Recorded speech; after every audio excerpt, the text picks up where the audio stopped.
Bacha and host Omadid. Welcome to the Last Plumage Desimur. My name is Plumage and I'm going to be your host for the afternoon. How are you, Bacha? I'm very excited. I mean, I cannot hear him at the minute, but today we have a very special guest. You know that every guest at the Nomad stand is a very special one. Thank you for yourself, our priestess, always there, you know, backing yourself. Thank you so much. I'm gonna just turn Mool. Yeah, I took Mool out because it's this dark. You have no idea, Bacha, how dark it is. Actually, like I do like it because you know me. But Mool is working again. Thank you for the resub, Naeem June. Thank you so much. Oh, thank you so much. And thank you, people who's recently followed the channel and people who subscribe, because you know with your support, I can't be here. And things like that. These kind of shows can still go on. Do you have your tea prepared? Because I do. I certainly do have mine. And so yeah, how are you, Butcher? I hope things are good at your end. Mine are pretty hectic, a little bit. But we're having fun. Trying to, at least, and what else? There might be some changes coming ahead because, you know, there's some changes coming into my personal life. Double sub, yeah, exactly. You are the best ones, Bacha.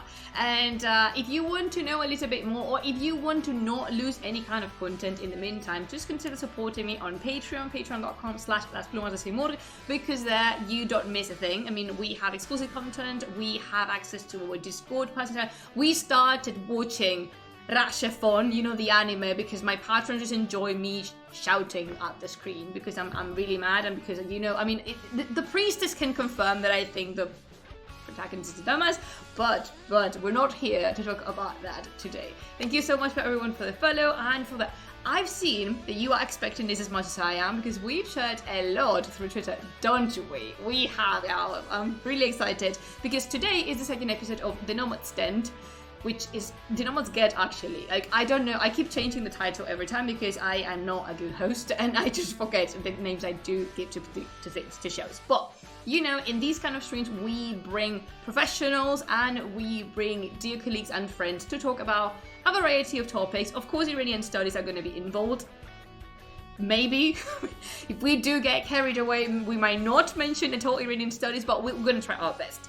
And this is very relaxed, and I've been blessed with the presence of Rowena Razak as my first guest. And today we have another person who I know some of you in there are very big fans of. Believe me, I am. And after I found out something else about this person, which will be revealed at its time, I just, like, there was something clicked in my head, saying, like, you know what, these people, my people, like sea people. So, do you have your tea ready, Bacha? Because I'm gonna go get our guest, he does have his tea ready.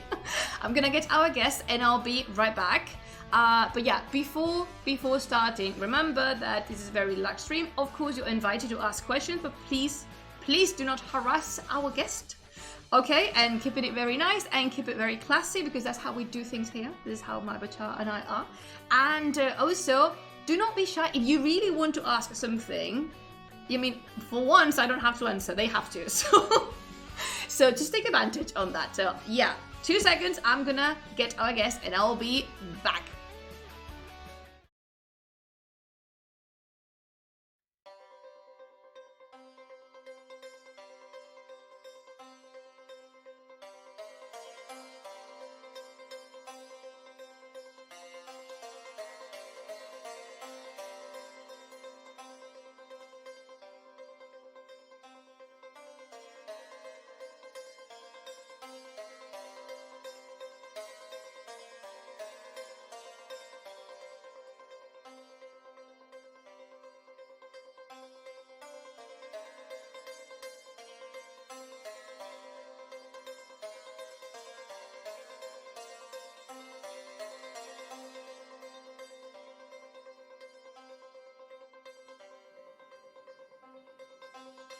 Alright, Bacha, so join me in a big round of applause and welcome the only Iskandar to step foot in this land of Iranians, Mr. Alexander Haini Khaleeli! Yeah! Which has the most amazing teacup. Could you just bring it close? Yep. Yeah, Thank you so much, Sakardatisa. Thank you so much for the gift. Oh, Bacha, can you see the details on the cup? The this is a Achaemenids. proper Iranian istikhan. It is. Like, it's like how like, it's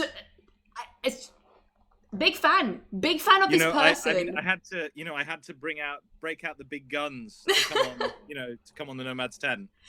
You don't get invited on a show of this caliber without putting the effort in. So I'm gonna make you my life coach, Alexander. I am, because it's like if you make me feel so powerful. So, Butcha, please, quick audio test.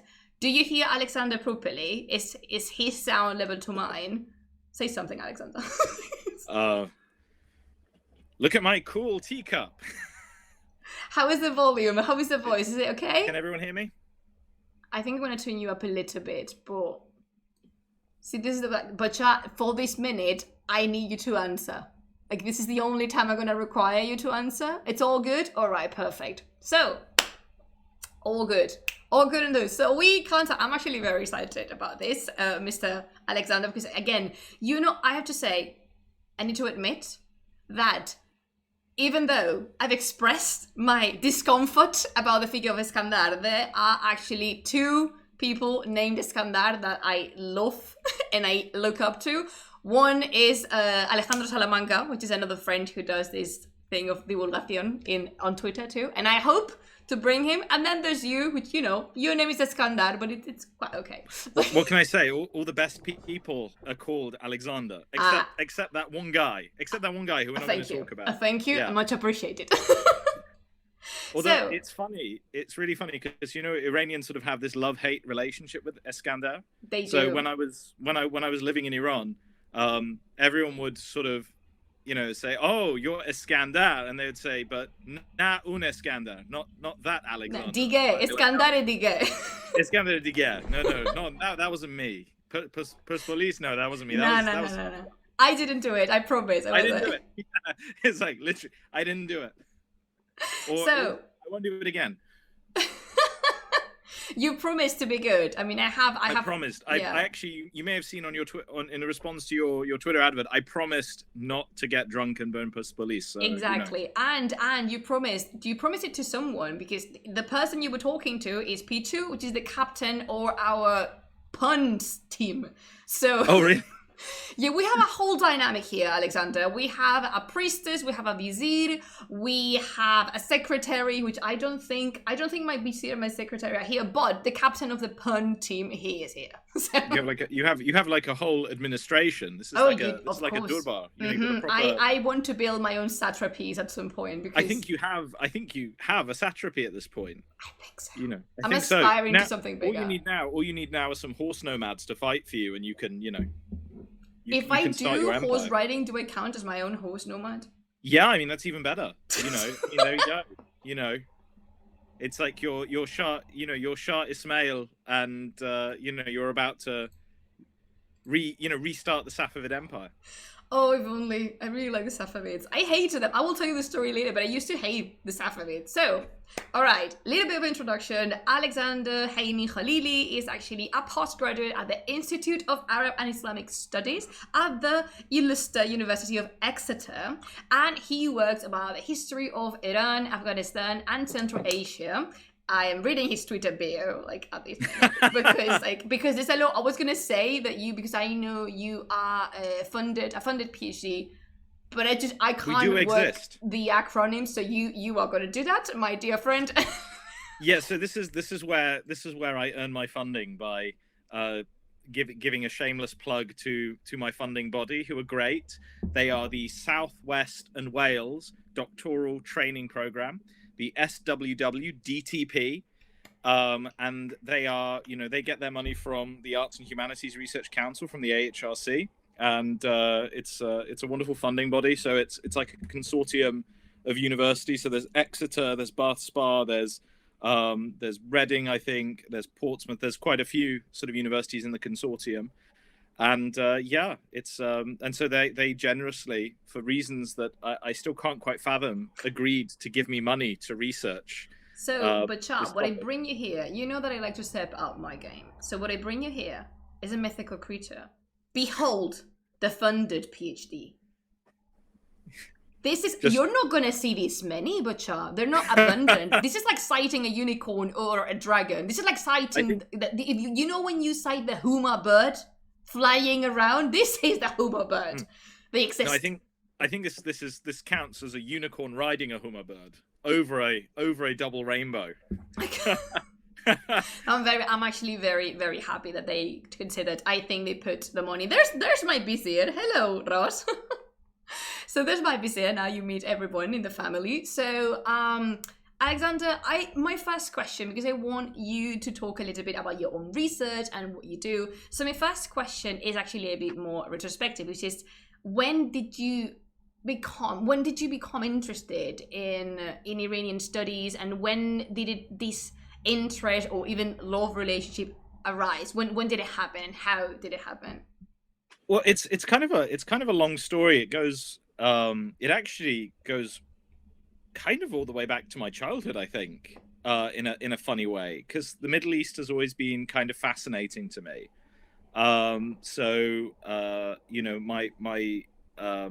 I've got family connections to the Middle East. So on one side of my family is Iranian. My mother actually worked in the Middle East for quite a long time before I was born, and so she had lots of Arab and Middle Eastern friends. And the Middle East, kind of through my childhood, and I think this might be the same for a lot of people of our generation, the Middle East was kind of like this ever-present theater of activity on the news. There was always something happening there. So two of my earliest memories are actually the end. I think one of my earliest memories of the news is the end of the Iran-Iraq War. Whoa. Yeah, I think one of my earliest memories is actually seeing it on the evening news and hearing I think my parents talking about how how it was good that the war was over after so long. And I was just very curious, like, where was this war that was happening? Yeah. Who was fighting? And they said, oh, it was happening somewhere far away. It started before you were born. And that always interested me. And then, you had the Iraq War in 91, which was kind of a big deal as well. You had Saddam Hussein and the invasion of Kuwait. And I was always really curious about it. And then there was Israel and Palestine on the news all the time. And so I would ask questions like, because I grew up in a very sort of quintessentially English village. I'm not judging you. Did you say enough because I said something before then? Yeah. I'm not judging anyone here. Yeah. Hi, Roxanne. So I grew up in this quintessentially English village in the Midlands, and I went to a church. Please, he said quintessentially English. I admit it. So it was in the Midlands, and I went to a Church of England school, and so I was really only ever exposed in my early years, because I wasn't brought up particularly religious or anything. My main exposure was Church of England Christianity. And as anyone who has had any sort of experience with the Anglican Church and will tell you, it's kind of it's like Christianity light, it's sort of very nice and polite, and you have your church fairs and you have your Christmas services and stuff, but it's not. My experience of the Anglican Church was no one was really trying to get you to be a Christian. It was just passing time, isn't it? Yeah, it's much more passing time. You would get given sweets sometimes. There would be there'd be plays you would do in the church. So I was always in the Christmas play. Who did you play? I need to know this. I played a priest, actually. I got to where I think they got me some modified choir boy robes. So I dressed up in this like full, Anglican getup, and I had a dog collar and everything. I don't know why in the Christmas play there was a Christian priest present, because that's just historically inaccurate. We can talk about historical accuracy a little bit later, but I think I've gone off on a tangent though. No, it's fine. It's not completely okay. It's just like, when did you? Because it's very interesting that you mentioned this, because you have, maybe because of your personal growing up, because you have Iranian family, which is something that always it gets the attention of people I meet, especially Iranian people, Yeah. who always assume that I started being interested in Iranian studies because my family Yeah. was Iranian, and then they discover that I'm the most boring thing in the world. I am 50% Spanish and 50% Spanish, which is like 150% Spanish. So there's no connection I don't whatsoever. know how any percentage of Spanish could be boring. So there's no connection whatsoever, but I think somehow, correct me if I'm wrong, but when you have your Iranian background, they somehow expect you to get interested at some point. Maybe not academically per se, but at least, you know, to have some growing interest. At least you own it, like at least you own a harvest, a shahnameh, you know, like the basics. Yeah, well, it's funny because, growing up, I don't think I didn't have that much exposure to sort of Iranian culture or Iranian religion because I was, like I said, I grew up in this very I had this very quintessentially English childhood of growing up in a small village. Pretty much all of my friends were English. I think I had one Asian friend, who wasn't white and English. And so, but that two things happened in a very short space of time that sort of this childhood curiosity about the Middle East kind of snapped into focus. One of them was sort of global. It was September the 11th, the anniversary which we just passed. And I'll forever remember coming home from school and just seeing the news on and seeing this image, and then all the kind of febrile coverage, the fevered kind of frantic coverage in the days that followed, even in the British media. But then at the same time, sort of at about the same time, my Iranian grandmother passed away. I'm sorry. My Iranian grandmother died, and that brought me into contact with this whole kind of wonderful extended Iranian family, some of whom I'd met before, some of whom I was seeing for the first time, but the difference was they were all together in one place. Oh, that's gorgeous. Yeah. That was really cool because that's something I hadn't had growing up. And so I got really interested. In, the Middle East in general, Iran specifically, and, Islamic culture and Islamic history and, the Islamic faith. And so then it sort of snowballed from there. I went and I did Islamic studies at university. I traveled to the Middle East, so studied Arabic in Syria before it was a popular destination. Because I have to say, Bachar, that here Alexander Khaleeli speaks like 1.5 million languages, okay? Fluently, Arabic, Persian, English. We're working in his Spanish, and I'm pretty sure you know much more. Oh, Naim June, Boran. Naim here feels very identified with you. It's like in a similar situation. No, I mean, Naim, Alexander is someone to look up to, like... No, Alexander isn't. Alexander's definitely not. I mean, I can mute you whenever I want. Don't listen to him. Yeah.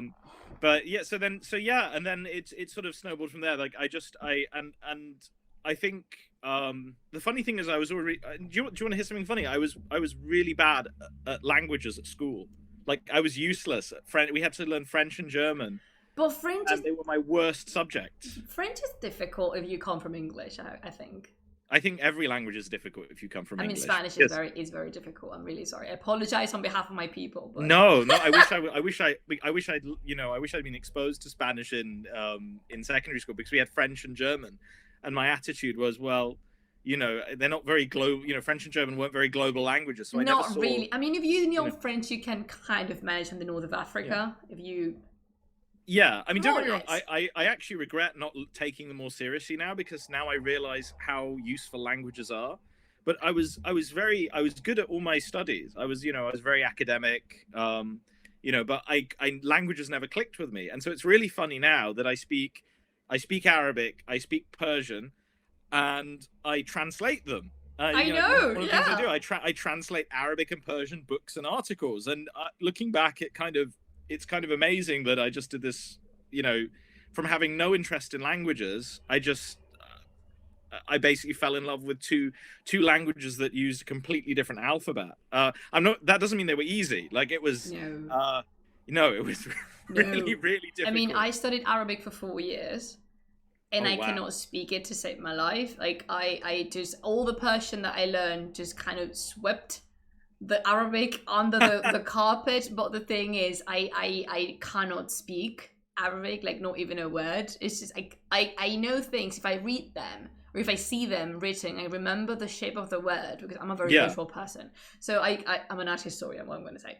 So I know Nainjun, he's so cool. I mean, Mirunam, I know. It's like, so the thing is, I wish when people say, oh, you study Arabic, it's like, yeah. And if you want to torture someone, command them to study Arabic because it's one of the most difficult. I've never studied Chinese, so maybe someone's gonna be like, but Chinese is more difficult. Yeah, I don't care, Susan. I don't care. This is no competition. I was that guy once. So when I went to Syria, every taxi driver that I spoke to, and he said, so what are you doing in Syria? I said, oh, I'm studying Arabic. And every taxi driver would actually say, you know, he would go, Lughat al-Arabiya. أصعب لغة في الدنيا. And you know, at first you'd just be like, نعم, أي والله, أي والله. You know, and I agreed. I actually agreed because it was really hard learning it. But then kind of after 6 months of being in Syria and just hearing this on a daily basis, I decided to go, I said, I was just like, what about Chinese? Yeah. And the taxi driver, I swear, he actually looked at me in the rearview mirror and he just went, as if like he'd never thought of it. He just went, you know what, you're right. He went, Wallah sah, kalamik dugri. It's like, you know, you're on the mark. He said, but then he said, but Arabic is more widely spoken. It's more useful. And, you know, because, you know, it's I mean, technically he was not wrong. He wasn't wrong. But I mean, actually now, I actually really love languages. And it's a source of sadness to me. I feel like I don't have as much time now to invest because I'm doing all these other things. I don't have as much time into learning, you know, foreign languages as I do. But I'm really, because what I found with Arabic and Persian is that it's like you open this door and you find this, you know, to paraphrase, to quote Disney's Aladdin, you find a whole new world. You know. See, I mean, just tell me this is not a great guest in here and you don't know the best part. No, but definitely, I think, all right, I was not thinking about this question, just pop in my mind, as normally things do, because I do not, no one's driving here. Because you're a genius. You know, you're up yeah, I am a gene. I'm a gene. Gives you the questions. Yeah, exactly. I mean, it's crazy, isn't it? Like, one of the things I loved about languages is figuring out, we've got all these words in English that are basically stolen from Arabic and Persian. So just to give you an example, picnic, you know, they've got that. Actually, no, that's French. No, I'm sorry. I was going to say that's French. No, okay. I'll show myself out. You know, we have. Bye, Alexander. We have. You know, we have dohtar. Dohtar. We have pajama. Pajama. You've got a barbican. So you know, like, there's actually a place in London called Barbican that's quite famous. It comes from barbijane. Yeah, I mean, we have that word in Spanish too, barbagana. Like, and apparently it comes from the Seljuks, from the Bab Khanev, like from the gatehouse. Yeah, we have door, as Naeem points out, we have door and dad, and then Arabic. It's like all of these chords. We've got guitar reached us through Arabic, giraffe. Just it's you know, algebra, algorithm. I mean, you have that in Spanish as well. Yeah, I mean, I think, Bacha, I mean, you might help me on this. What is the percentage of Arabic influence that we have in Spanish? Is it like 40%? It's like a ridiculously high percentage of words. And this is really fun because you know how as we come from the Roman languages, Italian and Spanish speakers can understand themselves pretty well. But the points where we collide and we just we don't know is when they use a word that comes from Latin and instead we use a word that comes from Arabic because it's like, what is this word? Like, we don't understand. We have algebra. Big up Spanish, you know, solidarity. So my idea of starting with French and Arabic is not good, but to try Elfic then. I mean, you know what? I will learn the language of Mordor, but because I am, you know, I mean, you know, we have the Witch King here helping us out. But yes, I mean, I am that kind of person. I am the person who teamed up with the Nazguls when they were chasing Frodo. Yeah, I mean, this is for someone else. So, if you had to choose, Alexander, Persian or Arabic? Oh God, why would you ask that question? Because I am evil, because I am a gene and I want you to fall down. You want people to hate me? Okay, no, do you know what I'd do? I'd have to choose a third option. Okay. I'd choose something really obscure. I'd go for Chagatai. Good answer. Yeah, because Really? then I can read the Baburnama in its original language. I can get into the mind of Babur. Okay, so for those of my bacha who don't know, because they know a lot about the Shahnameh, they're Shahnameh experts now. Like these audience you're talking to, they are Shahnameh experts now. But what is a Baburnameh? Okay, so the Baburnama is. Thank you, Elena! Thank you for the sub! Oh no, it's actually sacerdotisa, but stop gifting people things! Thank you so much! Oh my gosh, she's just the best. She's just the best. Because we have this thing on Twitch, it's called September. And every subscription is 20% off. So if you gift people subscriptions, it's also a little bit off. So, and they help me a lot. Thank you. Dios, como la cabeza. Thank you so much. You have such a nice audience. Oh, don't like these people. These here, whatever this is like exactly. I want a round of tea glasses. I don't know if you can see the tea glasses in the chat. I can. I've got the chat open, and you know what, I'm gonna. Pour that's a lovely teapot. Yes, sorry, Pichu. I love that teapot. Is that Iranian too? I don't actually know with this one. Okay. I think my wife chose it though, and she's Iranian, so that means it's. There's a possibility. Well, if it's not Iranian, it's at least aesthetically Iranian. Okay. As in it's something that an Iranian with a great sense of aesthetics has approved of. So exactly, I was gonna say like whatever she says is like following. No, I mean it's Pichu. Yes, you're right. I said Shahnameh. We need to take a shot. Because all right, I need to tell you this, but I'm gonna do it later. I want you to explain now what the Baburnameh is. Okay, so the Baburnama. So there was this. He's not. So there's this guy called Babur, right? And I wish I could say he was a warlord, but he was kind of. He really no. At the start of his career, he kind of wasn't. He was kind of just this nomad warrior. He wasn't even a warlord. No, I was gonna say he was a guy with a sword and a horse. Exactly, he was a guy. You know the game Mount and Blade? Yeah. It was just like that game where you're just this one guy on a horse and a sword, going around with your horse, like building an army, and like that game is based on Babur's life. He for some reason Babur thought that because he did have royal blood, so he was a descendant. According to him, he was a descendant of both Genghis Khan and of Timur. So he had. I want to emphasize that according to him. All right, Bacha. Like this is how a lot of epics in Iran start. According to someone. According to Babur, he was descended from both the Chinggisid house and the house of Timur. And so then Babur, he was this guy up in what's today Uzbekistan, and for some reason he thought that he should rule Samarkand. And because this was a really interesting period, this was the 15th and 16th century in Iran and Central Asia. You could literally just get a posse of horsemen together and accidentally end up with an empire. Accidentally. No, look, I'm telling you, like these guys, they went and they sort of just rode around, they fought people, and then, hey, where did we get all of this stuff? And people are paying us their taxes, and oh my God, did you know about this? You know, did you know this was when did this happen? I have a court. Where did this Persian vizier come from? And why is he writing letters in my name? Oh God. It's first of all, it's hilarious. Please do open your own Twitch channel. Arslan, this guy's collecting taxes from people and giving me the money. These two are following me around with the oud, and they won't shut up. Like, there's a historian here who wants to talk to me. He says he's writing a chronicle. What? You know.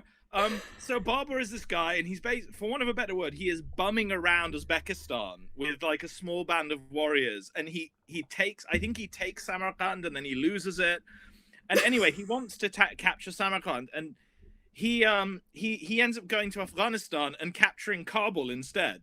So this is as one does, things that could happen. Kabul is his consolation prize. He's like, you know, he rides around, he goes to Kabul, and then because he's trying to capture Samarkand, but for some reason he decides, you know what, I'm going to invade India because you know the Delhi Sultanate, They've got loads of money. They have because India, remember, was fabulously wealthy. Like it was just fabulous. That's this looks to you like it could be a Monty Python movie set. I mean, it really could. It was that absurd. I mean, it's like it's absurd. Because this is something I really appreciate you having here. Because sometimes we forget, we idealize, and we dramatize the past so much that we think of all these people as serious, like content. They wouldn't laugh, they wouldn't fart, they wouldn't make jokes, and it's like, excuse you. I am almost certain that Barbara both farted and made fart jokes. I mean, I'm really sure that someone that wrote the Baburname was taking the piss at some point. Yeah. Don't know which one, but... Well, I mean, the Baburnama, so by the way, so Babur, he captures Kabul, and then he decides, you know what, I'm going to invade India and take all the money in India. So he invades India, and then he invades India with with like a few thousand horsemen. He defeats a massive army that belongs to the Delhi Sultanate. I mean, and by the way, this isn't the first time this has happened. This typically happens in northern India. Like, there'll be a dynasty ruling northern India, and then these Turkish horsemen show up, and they completely take over. Yeah. It just happens again and again and again. And Babur's the last guy to do it. So Babur just rides in. Actually, he's not the last guy to do it, because his son has to do it again because they lose everything. I'm seeing a tendency. It's a problem with the early Mughals that they lose all of their kingdom, and then they have to get it back. It's a pattern. And so Babur rides into northern India. He captures Delhi. He's fabulously wealthy, and he's got this kingdom now. He's founded the Mughal Empire. Except he doesn't want Delhi. He doesn't want India. It's too hot. It's too humid. The weather's terrible. He doesn't like the people. He wants Samarkand. So he's like he conquered a whole load of stuff, and he wanted Samarkand, and then he never actually got Samarkand back. Yeah, I know, but I don't know if you've seen the chat, but people are really enjoying your storytelling. Yeah, all right, but chat, please, if you think that Alexander should open his own Twitch channel, please post a glass of tea on the chat. I am doing that. But it's much more fun on this Twitch channel. Couldn't I just bring a band of horsemen and take this one? And you can, yes, yeah, exactly, Babur, the first of the Mughal Empire. Yeah. I mean, this is what happens when someone, some years after. All right, so cheers for Alexander. He's a genius, I know. So cheers to you, Alexander. No, cheers. So because I would the Nomad's tent, and to Laura who's running this brilliant. I mean, this is the best thing on television at the moment. I'm having the time of my life. I think we should start. I'm amazed that people are watching other channels at the moment. You know, the thing, I'm going to tell you something, because I don't know if you've seen them. I know you know that it says that we read the Shahnameh here, and I read them both in English and Spanish. Yeah. So back in the day, when the day was new, I used to post that on YouTube. And the thing is, I do the reading of the Shahnameh because I want people to be connected with the Shahnameh. And of course, I read, I interpret a little bit, I kind of dramatize, I explain things as I go. And someone posted a really nasty comment. I saw that. Dude! Just read the bloody book. Like, just read the book. I am never that nasty, but in my head it was like, dude. I mean, if you tell me that you're Spanish and this is the only access you have to the book, I'm not justifying it, but I can understand where you come from. You're English. Just buy the book. Yeah, just buy it. It's like I've got a copy here. But it's just like, but the point is though, it's fun to look at literature this way. I mean, I think we have to, you know, there's humor. Even by the way, even if you look at the Quran, there's humor in the Quran. Thank you for existing, Alexander. It's like when in the Quran it says about the infidel, the disbelievers, you know, bashirhum bi'adhabin alim. It says give them good news. Bashirhum, give them good news of a painful punishment. That's like God trolling. Like, God is trolling Abu Sufyan at that point. Yeah. He's trolling Abu Lahab. He's like, you know, give them good news of a painful punishment. You know, it's like, come on.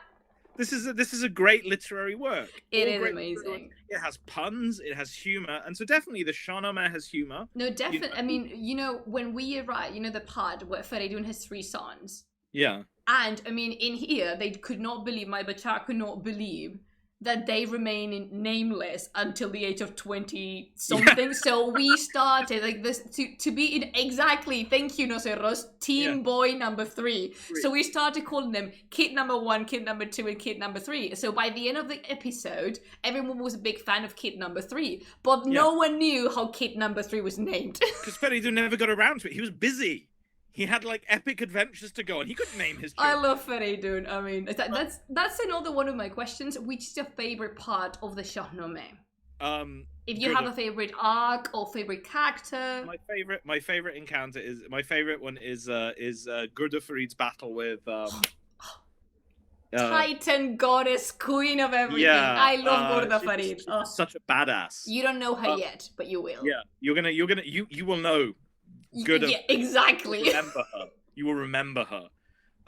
You know, she's like the original. She's the original girl boss. She's just, you know, yeah. So, Turkish, the army of Turan shows up outside her fortress, and like, you know, the general, I think the Castilian in charge is like, oh wow, they've got a lot of soldiers. We better surrender. And she's like, no. I really imagine her, you know, all these gathering of men, you know, really severely looking and thinking, we should consider surrendering because we are outnumbered. And she being like, surrender my ass. Surrender. It's like, she's like, no, she's more like, yeah, you better ask them, you know, you better offer them terms to surrender. I'm going to go and win this. And then she rides out. Who is it that she duels with again? Sohrab, that's right. No other, excuse her, no other than Sohrab himself. Not Sohrab himself. She goes out, she's got armor on, and she beats Sohrab in combat. I think like he stabs her with the lance. I think so, but she managed to break his arm or something. She gets so she breaks. She's just such a badass. She is. And I mean, and like, it's like Alexander's very, very polite. It's not that she defeats Sohrab in combat. She smashes the living shit out of Sohrab. Like, he's like, help me. Yeah. No. I've got a better one. I'm gonna go Shakespearean on this. Okay. She unmans Sohrab. Oh, you're mean. I mean, and at the end though, she you know, she's basically like, oh, and by the way, you're clearly adopted. That's like her last thing to him. She's like, by the way, I don't know if you noticed, but you're not a Turk, you know. And then she goes away, and then she goes back into the fortress.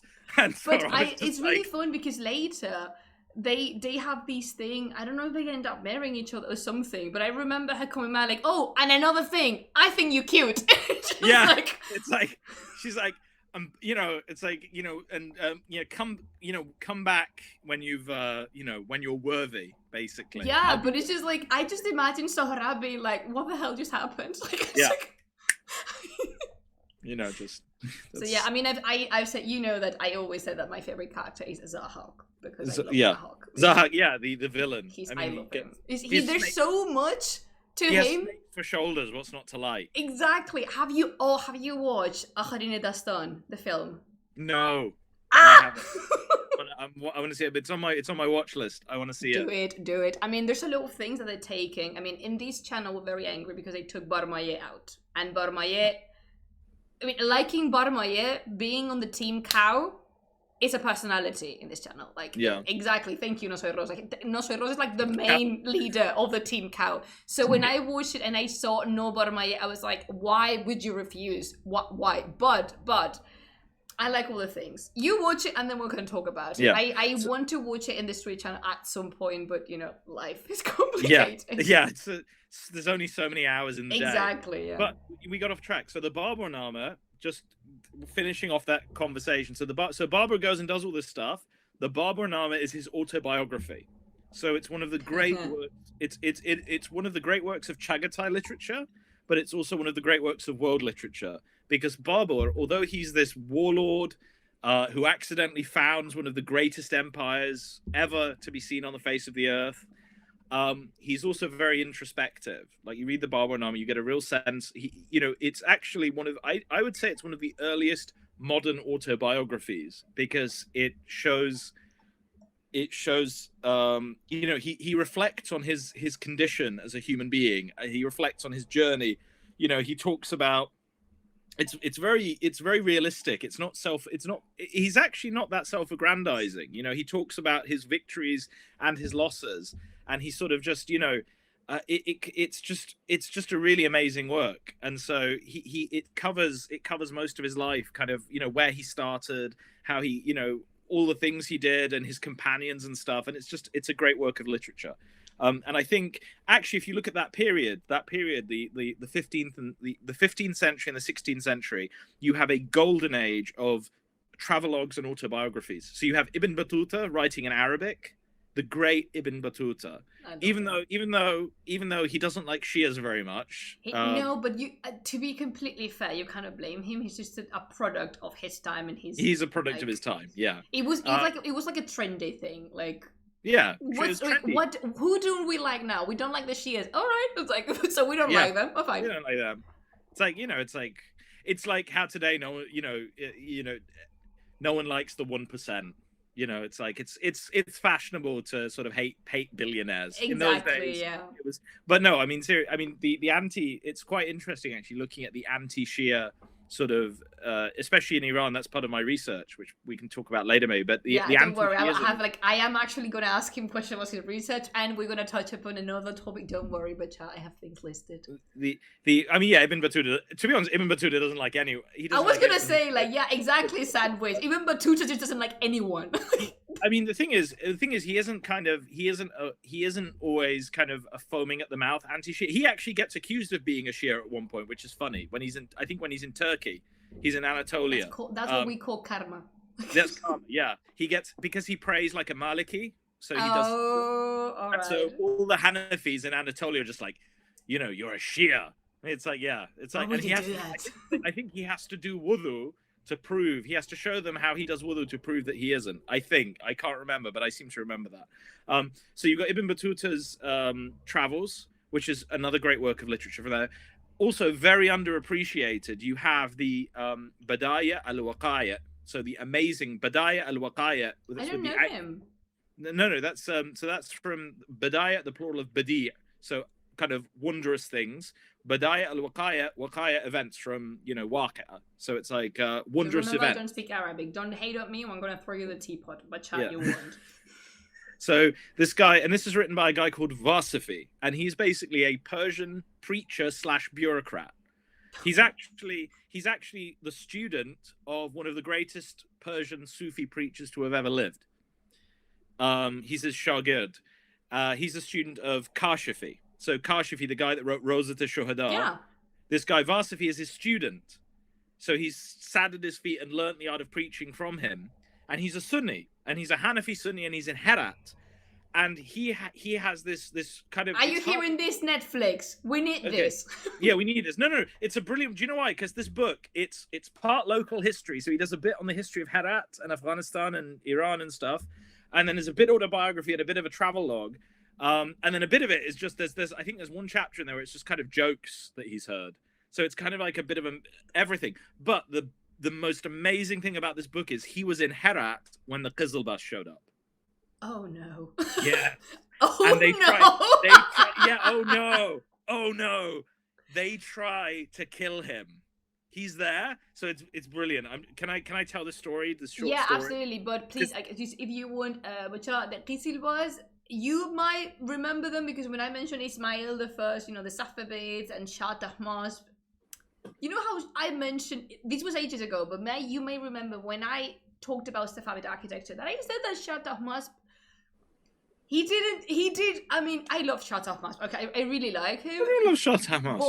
No one's saying anything bad about Shah Tahmasp. You know, he had his things with some people.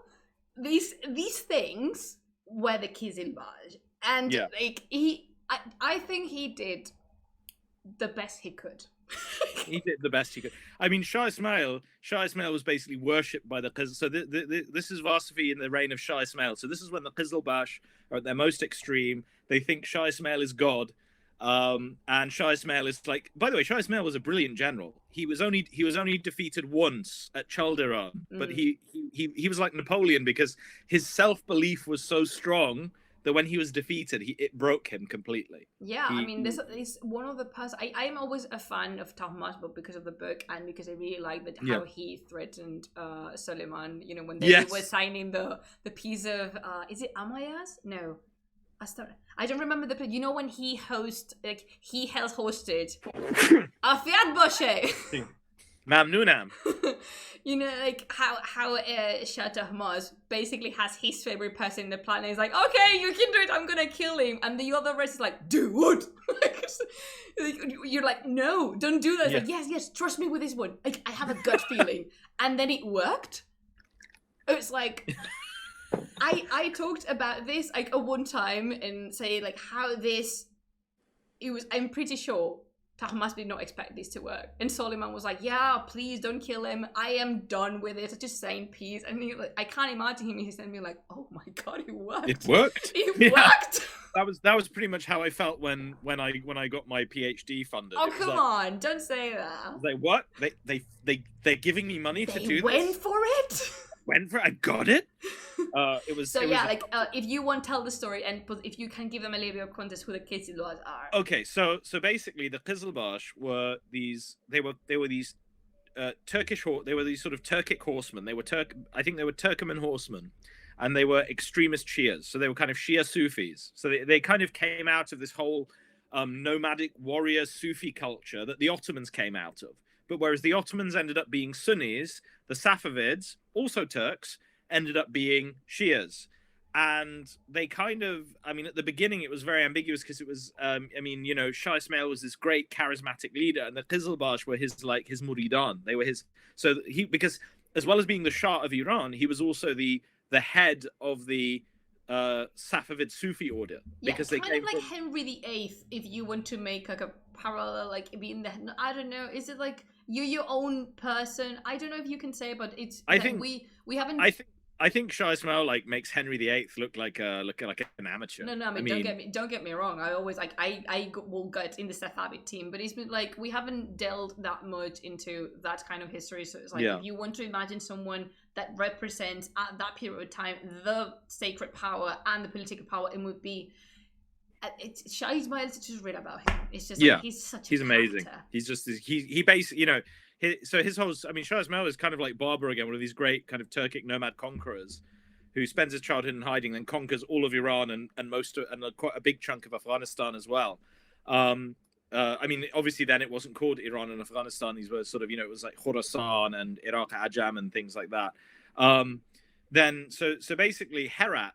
Now, Herat in the 15th century was the center of culture in Khorasan, in the province of Khorasan, which is kind of eastern Iran and most of Afghanistan today. Herat was like this marvelous city. It was the capital of the Timurids. Babur, who we've already mentioned, said that if you went to Herat, you couldn't stretch your leg without kicking a poet. So it was like it was this really cultured city, right? And I want to pause you for a minute, but remember that every time you hear someone call the Taliban medieval, remember this. Okay? Yeah, remember this. So I mean, Herat in the 15th century was it was like the Florence of the Florence of Central Asia. There was just so much. There were poets, scientists, beautiful architecture projects. It was painters, people like calligraphers. The book worships in Herat. I mean, it was incredible. The Simurg was painted at that moment. I'm gonna show you. Yes. Like the Simurg was painted. I mean, it was incredible, and so but it was also it was also the capital of Sunnism in Khorasan. There were Shias there, and they were tolerated broadly. They were sometimes persecuted, but broadly tolerated under the Timurids, because the Timurids were reasonably enlightened, as far as Turkic warrior rulers go. But then the Qizilbash show up, and they're having none of this. They're just like, right, we are here to establish the true religion, and that religion is Shiism. And so they so Wasafi is this kind of Sunni preacher. Wasafi is this Sunni preacher in Herat, and one day and at this time, by the way, so at this time the Safavids have just defeated their rivals, the Uzbeks, and so they've just captured Herat from them. And the Qizilbash march in, and they gather everyone together in the main mosque of Herat. So they gather everyone in the main mosque of Herat, and they have this thing called a fatnama, which is basically a proclamation of conquest from Shah Ismail. And so everyone's gathered together in the mosque, and they get the one of the Sunni kind of notables, one of the aristocracy of the city, to come up onto the mimbar to read this fatnama. And in this fatnama, they have to curse Abu Bakr, Umar, and Uthman. And so this guy goes up and he starts reading the fatnama. He's reading it aloud, and then he gets to this part where he's meant to curse Abu Bakr, Umar, and Uthman. He stops, and then there's this Qizilbash guy standing there with a sword. He's like, keep reading. Oh God. And he's like, I can't. And the guy's like looking at the Shaykh al-Islam. He's like, I can't read this. He's asking me to curse, the Khulafa. And the Shaykh al-Islam is just like, just read the fatnama. Just read it. It's like, the Sunni Shaykh al-Islam is like, just read it. It's fine. Just read the letter. It's okay. And the guy's like saying, but I can't. They're like, it's like my brother's name is Abu Bakr. I can't read this. Oh my God. And then this Qizilbash guy goes up and grabs him by his beard, this Sunni notable, and he's like, are you going to read it or am I going to cut your head off? And the guy hesitates, and then the Qizilbash guy throws him down off the mimbar, and then the Qizilbash start hacking him to pieces, and then chaos erupts. Oh God, no. It's like everyone's panicking, like, ah! It's like The Walking Dead, like... Oh my God, no. It's absolutely mad. And Varsafi, this guy, so he's trying to get out of there. He's like running for his life. But at the same time, it's brilliant. There are some Qizilbash on the roof of the mosque who don't realize that everything's gone to chaos. And so they're throwing money down to celebrate. So Varsafi is like, the Qizilbash have started killing people in the mosque.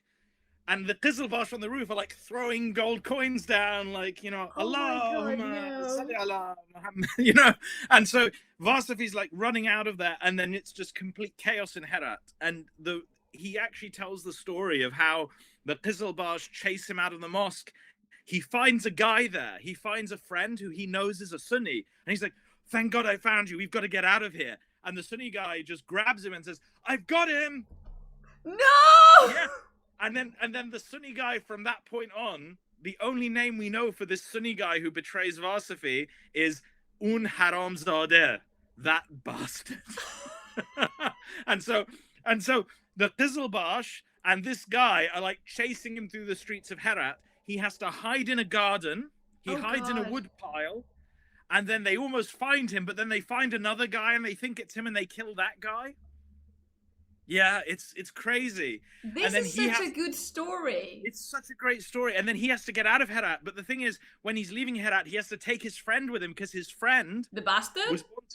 No, not the bastard, like another friend. Okay. It's such a... I wish, we could spend like 2 hours just doing this story because he's got this other friend, Bayram Khan, who's kind of in trouble with the Qizilbash. Let's just say... Please, but Chad, you think Alexander should have his own Twitch channel when he talks about this thing? Please post a glass of tea on the chat. I'm not forcing you to anything, but I am forcing you to something. So. You're forcing... So yeah, I mean, it's just, I mean, this is this, and the thing is, it's so real. Like it's not. This isn't sort of narrated dispassionately. This is Varsafi kind of. It's a story. He's telling you his life story, and how chaotic it was, and how he has to run away from Herat, and he gets to Naishapur, and then from Naishapur he ends up going to Samarkand, which is in the hands of the Uzbeks, who are Sunnis. I think I enjoyed the story as much as I enjoyed your narration of it. Yeah, thank you. Is this the same Bayram Khan helping Humayun? I don't know. I don't think so. No, this is a different Bayram Khan. I don't know. I'm really sorry. I'm really happy I have you here because sometimes they ask me things about that. So I was going to say, like, my favorite traveler is Riyad al-Din. Oh. But because he goes to China and it's really fun. When you have the description of the palace, you know how because I'm into mythical beasts. So when he enters the palace and he says Fan Huang, which is a symbol of the Empress, and then Huan Long, which is a symbol of the Emperor, he's like, Simurg! Simurg! the Gitai Simurg. Oh, they have it. And it's really fun because in his journal, it's like, oh, so they have it here too. Cool. That's such an and Iranian like, no, thing to do. it comes from here, you idiot. It's like, oh, good. I mean, they know Simurg. It's like, good people. That actually tracks. That's a very sort of Iranian thing to do. Like, just everything's from Iran. Everyone got it from us. It's like, we invented everything. I have him in a part of my thesis, not as much as I would like, but like a confirmation that the image was attached to some meaning, and it's really fun to like reading the diary and being like, like, that's so cool. Like, yeah, I know you. I've seen you home. Like, look at you. I do love these traveler accounts though, because they give you such a window into the world that you don't get from other texts. You get, you get witticisms and funny stories and adventures, and sometimes I'm gonna ask you, do you know Don Juan de Persia? The person is a Safavid ambassador that travels through whole Europe in hopes of finding allies to fight against the Ottomans. And he ends up in Spain in the court of Philip III. He converts to Christianity and he writes a journal, and we have his journal. Oh, Is one of the most interesting stories ever. I will talk about him at some point. Yeah, that's really interesting. I know, I've heard the name. Juan, his name was Juan. As the ambassador, but I didn't know the story. That's so cool. His original name was, I think he was kind of like Turkic, because his original name was Ulugh, something like that. Ulugh, yeah. We know him as Juan. And it's really fun because he ends up, he ends up in the Ibn Faldan. Ibn Faldan's brilliant. He's brilliant. I have one of the most recent translation by Penguin of Ibn Faldan. I have it here. It's the tiny one with the map, and I love it. And no, but also, do you want I love Ibn Faldan when he describes skis. Yeah, it's like he describes skis. It's like people sliding on the snow. Yeah. And he's amazed by this. He's like, these things are great. Of course, it's like when he first meets the Vikings, he's really impressed by them. He's like, oh, these guys, they're so tall and blonde and healthy. And I really can't imagine him being like, oh my god, what's happening? Yeah. Yeah. And but then by the end of it, he's just like, I hate it here. I want to go home. Yeah, it's cold. People are brutal and rude. When they start when he started like, they have no manners. They don't know how to eat. Everything's freezing. I just want to go back home. Oh my god! And then there's who is it that writes the account of the Crusaders? Like he's working with the Crusaders for. The one that tells the story about the doctor and the severed leg, is that the one? I was thinking of the one where he talks about he talks about how he's sort of focused on how the Crusaders don't shave, remove body hair. Because I think I've read on Amin Malouf's book, the Crusades, seen as like by the Arabs. Yeah. I think I've read about these two in there. I don't know. I'm terrible with names. There's so many of these great books, and then you've got, you've got like Al-Hariri's Maqamat, this brilliant work of satire. Oh. Which I use in my research because it's the story of a corrupt preacher. It's a story of a corrupt, and my research focuses on preaching, as I'm sure we'll get onto eventually. Oh, and then we have Samak, which is basically Samak Yayar. Yes. The newest translation. Do you know that there's a translation that came out recently, edited by Jordan Mechner, aka the creator of Prince of Persia? No. Yes. Really? Yes, I have it somewhere here. That's amazing. I messaged him and he replied to me, be like, "Oh, thank you for your input." I was like, ah! Yeah, I haven't read it yet because I need to finish my thesis and actually submit it. I know, but yeah, but it's just.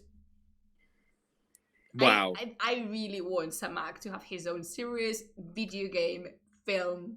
Yeah, I think you know what I was gonna say, like Hades, but with the problem is there are so many. Hades the game, by the way. I know who I invite to this channel. Yeah. Okay, I know this is the next one. Don't worry. But I want to ask you about something before. Okay, go. Because if you know Alexander, it might be because I overshare anything he posts on this literature and political trope of Afghanistan as the graveyard of empires. And I actually want Alexander to talk a little bit about that, because I think it's very important to revisit old terms and just to think, reflect upon a little bit on how we do things and why do we say what we say. So, Alexander, what can you tell us about Afghanistan not being... Oh, by the way, sorry, because my hate moment, okay? But just because Alexander the Great did not do something, that doesn't mean other people after or before couldn't do that. All right? I mean, no. But the brilliant thing about this is he did do it. I know, but you know how that really kind of got my goat. So exactly, but you know how the rhetoric is like, if Julius Caesar and Alexander the Great could not do it, no one could. And then you have here my beautiful Aunt Almighty Genghis Khan, or my beautiful Aunt Almighty Shah of Mars, or Cyrus or Darius being like, well, excuse me. Yeah, like, exactly. It's like, you say what? Like Darius has entered the chat. It's like what? Like, excuse, could you hold this for a moment? This like, just like... I mean, so okay, so this all started. There's kind of a story to how I got onto this. So, do you want me to explain the Graveyard of Empires first, or do the kind of the story of how I ended up talking incessantly on Twitter about the Graveyard of Empires? I think that would be the best. Like, first what we're talking about, and then how we did. And Ross, if you actually could post on the chat the link to Alexander's article, I would be grateful. Thank you. Only my moderators can post links, so that's the reason. Okay, that's good. So you've got this phrase, right? Afghanistan is the graveyard of empires, and it's everywhere at the moment. It's on social media, it's in op-eds, it's in cartoons in the newspapers, and even in how distasteful the ones you comment on. I mean, not the ones I'm not saying that, it's just the ones you comment on brilliantly, by the way. This is like, why would I mean, that was my reaction. My first reaction was anger, and I had to kind of process that to write about it. But more than that, most importantly, the phrase appeared in President Biden's speech on Afghanistan. So this phrase actually appeared in President Biden's speech when he was justifying the withdrawal from Afghanistan. So when these people were like clinging to airplanes, for dear life, trying to get out and stuff, he explained the decision to withdraw by invoking this trope, this cliche, the graveyard of empires. So let me just explain what that means. Oh no. The idea with the graveyard of empires is that Afghanistan has always been impossible to conquer and impossible to rule. I'm really sorry. Like, I have the list of all people being like, what? Yeah. And by the way, not recently, because some people are like, oh yeah, but the British and the Russians and now the Americans, like, no. When people say the graveyard of empires, they literally mean from the time of Alexander the Great. It's like, you started Alexander the Great. You see why I dislike him? He has to be in all the pucheros. I can't. I mean, in fairness, it's not Alexander's fault. He was probably, according to a lot of people, nothing is Iskandar's fault. Look, he was very drunk at the time, okay? He got drunk. Who here hasn't, after defeating the Persian Empire, had a little too much tea to drink and then burnt down Persepolis? I mean, who here can say they haven't done that? We've all been there. We've all been there. Yeah. And he was probably, anyway. So this idea is, thank you, Sandwich. Yeah, exactly. It's like, yes. Yeah. No, that was literally that. I did a whole Twitter thread on just that. So you've got this idea but it's important to understand what people are saying when they're saying this. It's not just historically inaccurate. It's why they're saying it that matters. So they want to say that no one can conquer Afghanistan, no one can rule Afghanistan. Therefore, there was nothing we could do. There was nothing we could do. It's not our fault. It's not our fault that we're leaving Afghanistan like this. All right. And it reduces Afghanistan and its people to this like two-dimensional Orientalist caricature. And I don't normally use the word Orientalist because when you hear it, it's kind of like it's a trigger for me. People sort of say, oh, you're just, you're everything's Orientalist according to you guys. But it's textbook. Has someone said that to you? Yeah, no, but it's, you know, because they feel like it's a polemical term. They feel like anything, you know, anything you don't like is Orientalist. But in this case, I mean, this is textbook Orientalism, because, you know, they literally, I mean, and this idea is everywhere. Just Afghanistan is, it can't be conquered, it can't be ruled. The people are these tribal, unruly people. They're these wild warriors. Oh God. Yeah, and but then you know, it's just, and it's so offensive. It is, I mean, awful. It is awful. About, I mean, for a start, I mean, as an Afghan, as a couple of Afghan historians have pointed out, who are actually Afghans themselves, it's like, I'm sorry, people live there. Yeah. Who lives in a graveyard? It's the same for me. The other day we were discussing with my patron, we had an exclusive live stream we do every month, and we were discussing when people talk about Islam and stuff like that. It's like, for you guys, Islam might be, there's our motorbike. Ross, here's the motorbike. So, so you know, when people say like, oh, Islam this and Islam that, like Muslims, like, yeah, Muslims are not a concept.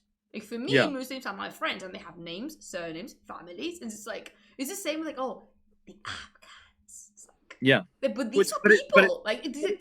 These are people, but it's kind of even worse. So it's like, yeah, exactly. That's right.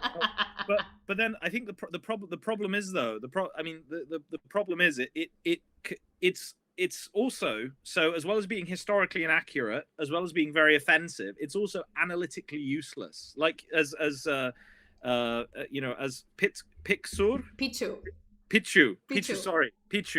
says, you know, it's analytically useless because it doesn't actually explain anything.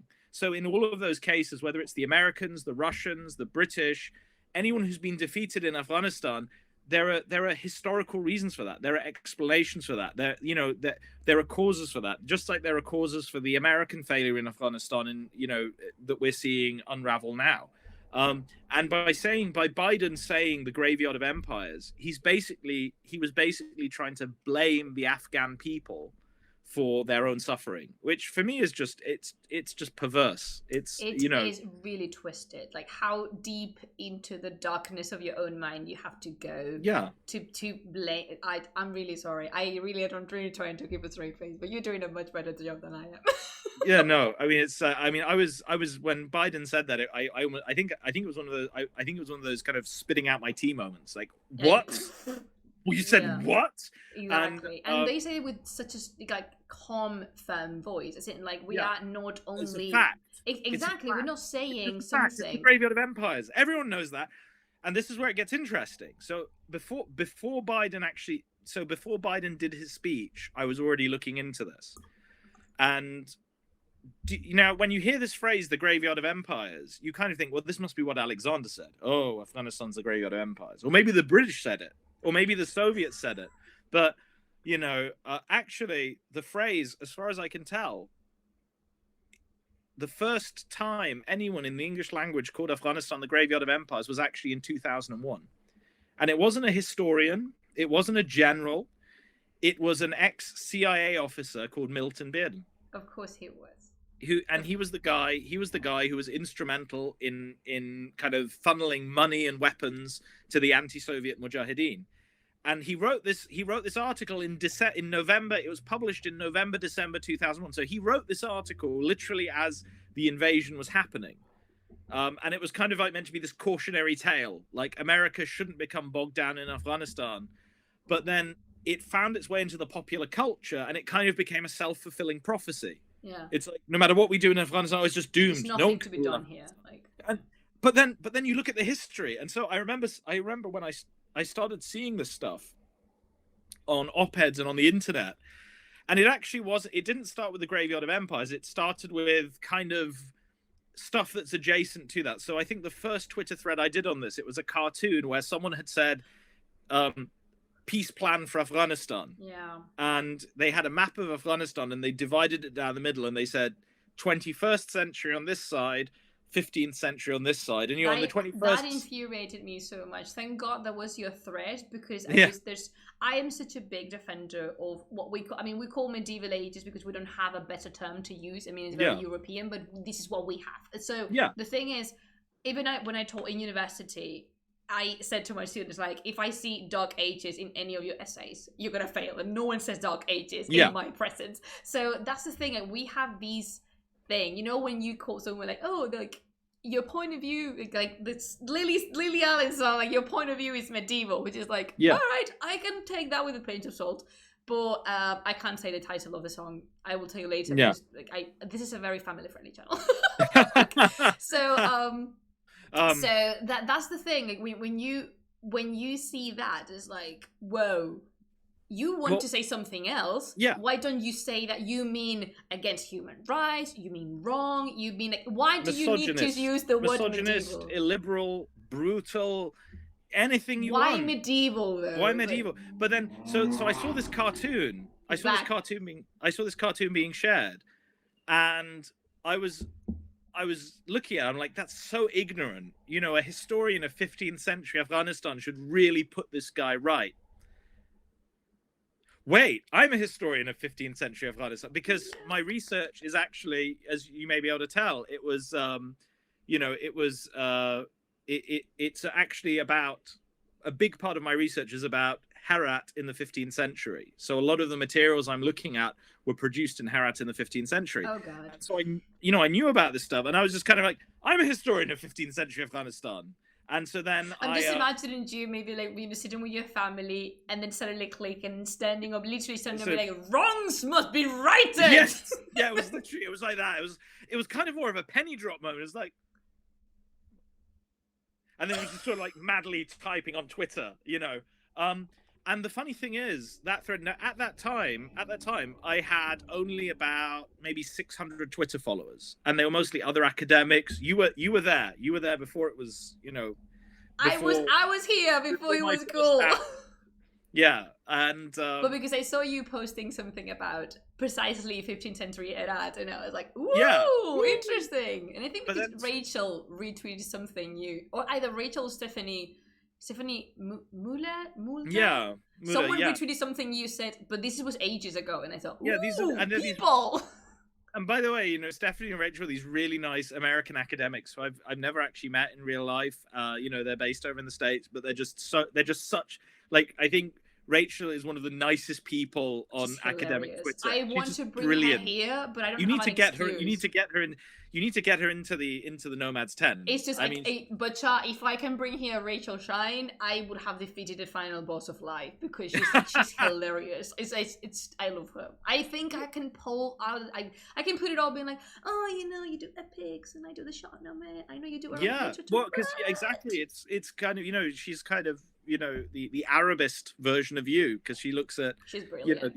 You know, she's looking at the Arabic epics, like, and the blackness, you know, Sirat Dhat al-Himma, you know, which is Sirat al-Amira Dhat al-Himma, which is, you know, great. I don't have a way of knowing what you say, Alexander, but it's like he feels like listening to something like, oh, I should know this, but I don't. No, it's like, you know, this is a Persianate conversation. Del bidel radare. It's like, you know, whatever is said from the heart is received by the heart. You don't need to know what the words mean. If we've learned anything from the great Sufi poets, it's words are meaningless. It's exactly. So anyway, so then I started. So I did this thread, and it got about, in the end, I think close to 1,000 shares and 2,000 likes, and I got a lot of really positive feedback on it. And so then a couple of weeks passed, and then I saw the first Graveyard of Empires cartoon pop up. And so then I did a kind of a thread about the empires that ruled Afghanistan and some of the great things they did. You listed some of my favorites. Because there's so many great ones. So just so you know, the first thread was like talking about how great the 15th century was in Afghanistan. So I basically just showed all of this art and stuff and saying, look, this is what came out of 15th century Afghanistan. It was one of the greatest societies on the earth at the time. We would be lucky if, you know, if the Taliban were bringing back 15th century Afghanistan. Like, it would be better than what they're doing. But, you know, it was, so that was really good. And then the one on the empires was well received. And then kind of, I started reusing those threads, but packaging them now in sort of more complex explanation. Yeah. But then so then a couple of really interesting things happened. So the first thing is I got an email. I like that you use the word interesting. Yeah. I mean, I'm a bigger fan of you than I was when this started. Like, this is a person, this is a Sufi master. This is someone that can choose the No, words. So, I'm like my favorite are not the Timurids. No. My favorite, my favorite are the Mongols. the Mongols. But, Biruni Khorasan. Yeah. So he's actually a good friend of mine, and we always argue because he's so against the Mongols in like the presence in Iran, and I am such a big defender of the Ilkhanids. So he's always like, it's the nicest thing, properly arguing with him, because I know it's one of these things we are never going to agree ever. Yeah. Like, no, it's not possible. The Mongols. I mean, the Mongols are very divisive because I love them. I mean, because the Ilkhanids brought me Simurg. Oh, your favorite, Alex. Like, Sandwich is not interested in me anymore. It's like, yes. Sorry, my bad. I thought this was my Twitch channel. I mean, okay. I have to admit, I'm a reluctant fan of the Mongols. Just because I think they didn't just destroy; they also built afterwards. So they kind of came in and slaughtered everyone, and then they were like, "Oh, actually, once or twice, and everyone kills and everyone destroys his wall." But Genghis Khan and the Mongols kind of went for the high score, though. I mean, they went for the high score. They killed, before the 20th century. The Mongols had the high score for kind of just industrialized mass slaughter. Well, you have to be the first at some point. Yeah. Something. I mean, I guess. But so they rebuilt. But they're not my favorite. I am a big fan of the Timurids under Shah Rukh. I'm a big fan of the Timurids under Hussein Bey Qara. So you were Team Shah Rukh? Shah Rukh, nah. Because I am Team Iskandar Sultan. Oh no, Iskandar. I mean, come on. Who do you think you're talking to? I'm really sorry. I mean, come on. No, I mean, again, reluctantly, Shah Rukh. I kind of feel bad for Shah Rukh because have you heard the story of how he got his name? Yeah. I think they haven't. You please go ahead. So you've got like the Taimur, right? So you know how Feridun didn't name any of his 3 sons until they were in their 20s. Well, Taimur was this great conqueror. He was also a mass slaughterer. He didn't really build anything. That's why I'm not a fan of Taimur. He just destroyed. He didn't really build. It's like, that's the thing, that you have Timur and then you have the Timurids. It's like the Timurids, yeah, 2 very, very different. But that's because Taimur was a terrible, terrible father. He was like a really neglectful parent. He just had children. The story I heard for how Shah Rukh got his name is Taimur was very fond of playing chess. Like his one good quality was he liked playing chess. Mm-hmm. And so then, so he was playing a game of chess, and then all of a sudden, sorry, did I disappear there for a minute? Yeah, but it was just very brief. I'm back. Okay, I'm back. I went into Ghaiba. I went into occultation, but it was a very short occultation. By the way, Al-Ghaib is where the jinns live. So basically, but the Ghaiba is where the 12th Imam lives. Oh my god, you put yourself in a very high position. I just keep with the jinn. No, I was just visiting him. I am much more realistic. I just stay with the jinn. You go to the 12th Imam. It's like, dude. Not claiming. You have 2 different personalities. I'm not doing Shah Ismail. I'm not claiming to be the 12th Imam. It is not the time for us to. We're good. We'll have a revelation. It's not. Not yet. It's not the apocalypse yet. Not yet. It will come. It will. Yeah, but wait. We promise, but no. But I really like how you can see different interests and different things. Like you mentioned, you went to visit the 12th Imam, and I was like, I was just hanging out with jinn. Yeah, with the jinns. Yeah, so very different. Very. But so anyway, so then Taimur basically he was playing a game of chess when his servant comes in and says, you've had a son. Like, what do you want to call him? And apparently. The king had just taken the rook, and so the name of the king piece in Persian is Shah, and the name of the rook piece is Rukh. So he just went Shah Rukh, call my son Shah Rukh. Yeah, it's like really. So I'm not a fan of Timur. Timurids I like, but my favorite dynasty. They aren't really a dynasty. They're very obscure. Is there a chance that I know of them? You might do. You might have heard of them. They're the Sarbadaran. I don't know them. You don't know? No, because they weren't. They were basically an oligarchy. They arose for about 50 years in Sabzavar and Khorasan. They were reasonably successful, and then they surrendered to Timur, and he didn't massacre them. So they were smart. They kind of said, "Oh, we were just keeping the seat warm for you. Welcome." Exactly. Great. Yeah. They were smart. They knew that the fun was over.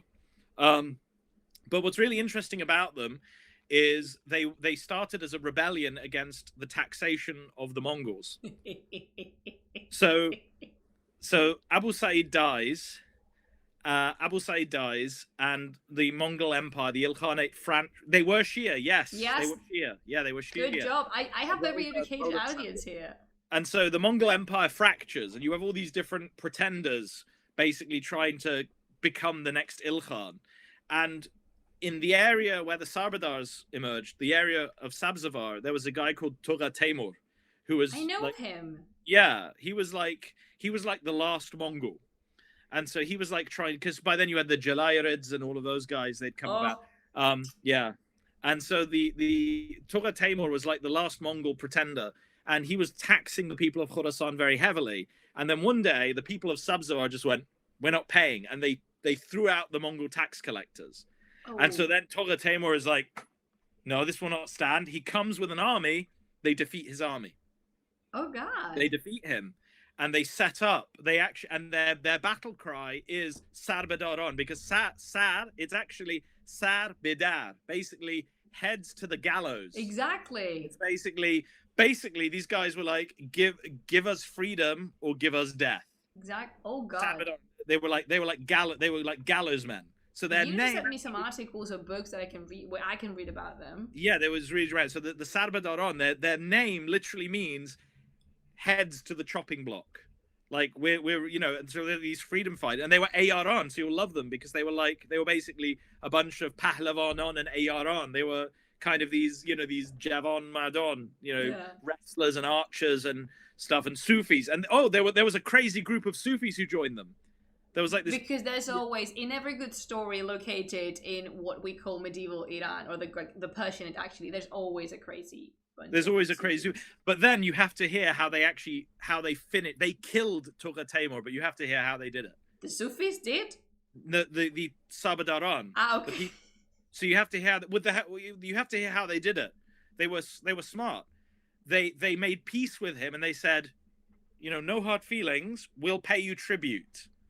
And so for 3 years, every year at the new year, they would show up and they would deliver the tribute to him, and they'd give him a pledge of allegiance and everything.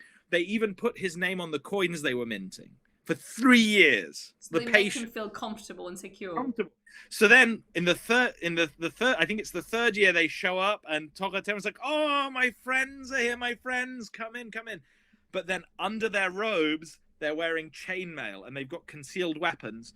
And for some reason, he trusts them so much. They come into his tent where he's feasting. He's having a feast. He's having his tea, and no one searches them. No one checks them. They're allowed in because he trusts them that much.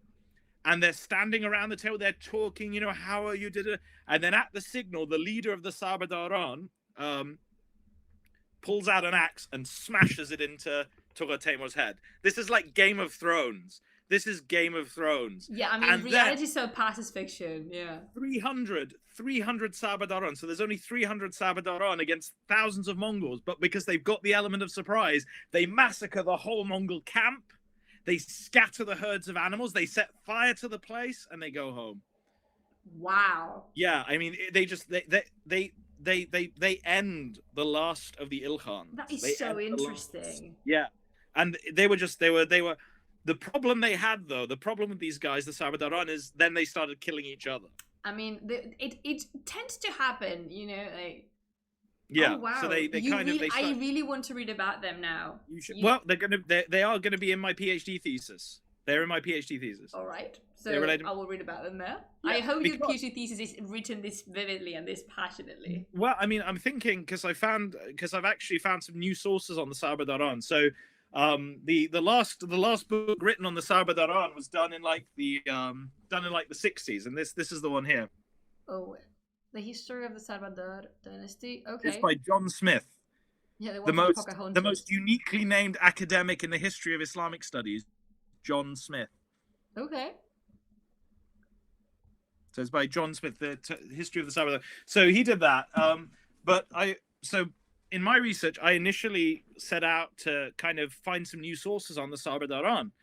And I ended up stumbling across a Shia preacher who knew them and kind of hung out with them and tells us some things about them. That is so cool. So Yeah. cool. So interesting. So hopefully, what my thesis looks at is Shia preaching in pre-Safavid Iran. Oh wow. And how that fits into the broader kind of history of Shiism in Iran and the broader history of Persian Islamic preaching. So it's and it comes such together. A masterpiece. Yeah, it comes. Well, I hope so. If I ever finish writing it, I know so. You hope I know. Just remember, I have I hang out with the jinn a lot. I have powers. So okay. Well, could you send a few of them to get some sources for me? Yes. Like Suleiman did. With Takhta Bilqis. Exactly. Could you just go and yeah. Yeah, exactly. Yeah, is the battle exactly. Okahizaba and Nobunaga? Yeah. Yeah, it's the same. Yeah, but I mean, the crazy thing about these guys is, they're like one of the only. There's them, and then there's their rivals, the Kurds. These are like two of the only Persian dynasties left in a world dominated by Turks and Mongols. And they're really cool, and they last all the way to the end. And then when Timur shows up, they're like, "Hey, hi, we've been waiting for you. Look, we've got a nice throne for you here. Here, take our money." And because Timur basically massacres everyone else, and he's like, I like these people. You guys. Yeah. I like you guys. Okay, you can fight for me. You're sensible. I like they end up joining his army and going off and fighting for him. I really like that you pulled the comparison between the Game of Thrones things, because that's the thing. A history Bachar is full of these things, and I know that I mostly focused on the mythical part, but these epics are written because things similarly happened, and actually you can see parallels to a million battles in the Shahnameh, in the Baburnameh, in the Samnameh, the Gorshahnameh, all these epics written through the 11th and 12th centuries. They gather information that came from somewhere, and that somewhere were real battles, because remember, the people writing them were poets. They were not generals. They were could men of not literature. make those things up. So the same way now writers go to talk to lawyers, mathematicians, historians. Sometimes they should talk to historians a little bit more, but the same way they do at the time, the poets would talk to generals or just gather pieces of information from here and there, and then they compose a myth. And because the battle was known, the myth resounded and stood just kind of stepping into the collective imagination. So at some point you have this really interesting battles that are like, is this fiction? Is this reality? Is a mixture of both? So yeah, that's the reason mythology is important. Okay, but actually, I something that I really like that happens in Iran is at the end of the Ilkhanid dynasty, when you have in the south that you have the Muzaffarids, yes, and then you have the Inju, yeah, and the Inju are like, we are the rulers of Isfahan, and then the Muzaffarids are like, wait, no. No, you're not. We are. And it's like, no, we rule the province of we have Shiraz. It's like, no, we have Shiraz. And it's like, and then it's like 3 provinces away, the Jalayiris are like, what? You cannot both be at the same time in the same place. And they're like, but it's like, I could just imagine in that argument. Don't know if you have siblings, but I do have. I have a brother. Arguing brothers. You're like, no, but this is I was here first. Like, oh, mine. Well, no, it's mine. Yeah, it's mine. Well, I don't say your name in here, so it's like. So it's really interesting when I was doing this, this plan of dynasties and people around. When I actually was doing the timeline, it's the same thing. When you have the Seljuks, the Mongols, then in the it's like, how are you all rulers? Like the Buyids, the Samoyeds, the Ghaznavids. It's like, how are you? They all kind of overlap. Yeah, but it's like all of them claiming to be the rulers of Iran, like Iran Shah in the memory. It's like how? You can't. Yeah. There's 3 or 4 here. There's 3 or 4 Iran chefs. There's like, 3 different. It's so cool. It's really interesting. It's a really interesting period. But so we've digressed because you were asking me about the Graveyard of Empires. I mean, I have, but you think this is so organic and so natural. Yeah. Actually, like I just have 2 more questions of you, and then there's Well, I don't want to end this stream. Never. Can I have you again? Yeah, sure. Let's do it. Let's do another one. Hi, If you wanna, Actually, whenever, Hafez has some poems about them. About the Venetian or about the Jalalids and the Muzaffarids and the Injuids, I think. Why no one talked about the Ghurids? Because I don't know much about them, so I don't dare to talk about them that much. But then, yeah. So, well, tell you what. Let me just finish with this because this was really interesting. What happened with these Twitter threads? So this was was actually this is how we need an Alexander Khaleeli part 2. Part 2. If you agree with me, again, post. I agree. I agree. I think we could do a trilogy. He is going to. You know what?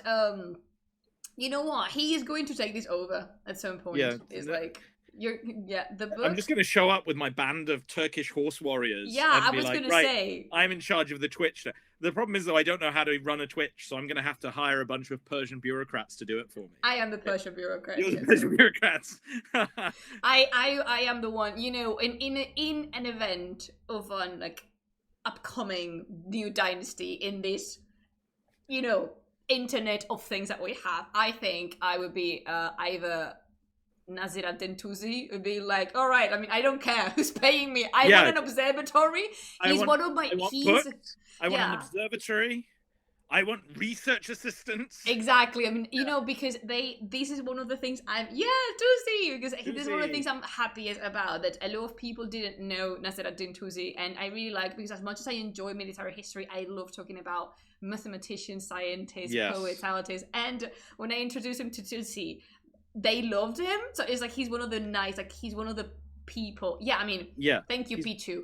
People like being alive is something I said in an interview a year and a half ago, and it's like, it's my sentence. Like, we forget that in the past, people enjoyed being alive. Like, people didn't want to die. Yes, very well. But Tusi was such a terrible negotiator as well. He's awful. No, he's just like, oh yeah, if you don't give me money for this, the stars are gonna turn on you, and you're gonna be cursed. So, and Hoodlego being the superstition man, he was like, oh crap. Oh yeah, here you have it. Like, you can have all of it. Like, yeah, and I want extra money so I can have, like, scholarships and people. Yeah. And I want a big observatory. I want the biggest ever. Yeah. And that's he knew how he got a good deal for himself. He got a terrible deal for the Ismailis though. I mean, but yeah, so like with these Twitter threads, I was doing these Twitter threads on the Graveyard of Empires, and it was getting a very good response.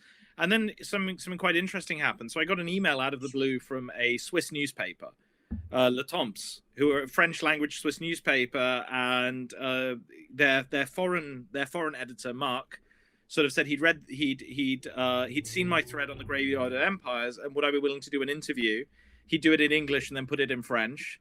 And so I said, yeah, of course, why not? I'd be happy. I was just like, great, like let's get the message out there. And so I did that. So I did that, which was really interesting. And so then it got published the same week in this French language Swiss newspaper. I don't know how it was received. It looked really good. Like, I think it would have been received very well. I sound very good in French, even though I can't speak French, as we established at the beginning. Oh, come on! I'm pretty sure you can. I think I sounded better in French than I did in English. But then Ajam Media Collective got in touch with me. So Alex Shams, who's this, really I knew him. He's this amazingly talented researcher and just all around nice guy, and a brilliant editor. He said he'd seen the Twitter thread and would I be interested in turning it into an article to go on Ajam MC. He basically championed the process of writing this this thread into an article. Like, we went through a couple of drafts. He was just this. And by the way, he's like his research. He does a lot of research on modern Iran, on the shrines in Iran. That's really interesting. And so he really sort of encouraged me to turn this into an article, and he gave such great feedback on the different drafts we did. And then it went up on Ajam MC, and it was great now, because instead of a Twitter thread that I had to keep going and finding and reposting, there was just this article that I could put up. And then out of that, I got two other things I can talk about. One, I got an email from a producer for an American current affairs show called Last Week Tonight, which is done with this British comedian called John Oliver, which was really cool. And it was a very little. They were writing the script because they were doing an episode on Afghanistan, and I think they did a good job on it, actually, because they saw, so the producer Wynne had seen the thread or the article, and they were worried about you, because obviously, you think the Graveyard of Empires, who invades the Graveyard of Empires? It's a joke. But when she saw the thread, they wanted to make sure that they avoided that, and so they sort of came back to me, and they asked like a few questions, kind of about, would it be okay if we phrased it this way or that way, so on and so forth. And they were really, what really impressed me about them is they're a comedy show, but they're a current affairs comedy show. They were so concerned with getting it right that I could really see that they cared about trying to present it in a way that didn't make fun of the Afghan people and of the situation in Afghanistan. They appreciate that. I mean, that's brilliant. I was just so impressed. They really are meticulous. And of course, John Oliver's British. I'm talking to a celebrity, and I didn't know. It's like, yeah, I mean, John Oliver. I have nothing to add. I'm just gonna allow you to take over my Twitch channel. No, I have nothing to say. Thankfully, you don't speak Spanish. I will keep my Spanish audience, but like, just a few years, and you will take over that too. No, I think people will be sick of hearing me talk. I'd be terrible at this because I talk to, you're great at asking questions and sort of keeping the conversation going. I would just go off on these digressions, like, we'd end up talking about. And this is the reason I work with Nomad. When I have like a topic I want to talk about, I do a script, because if not, I mean, I don't know as much as you do and about anecdotes and stuff. But if I could just divert, be like, oh, let me tell you a tale or a story about this dragon I found in this house. It's really cool. Yeah, but you see, that's me. Even when I try scripting it, I'll just go off script. I lack the discipline to actually do what you do. It's like in my PhD thesis, I keep finding these things and going off, and my supervisor is brilliant, by the way, Rob Gleave at the University of Exeter. I don't have the pleasure of knowing him. He's actually he's just this brilliant supportive supervisor.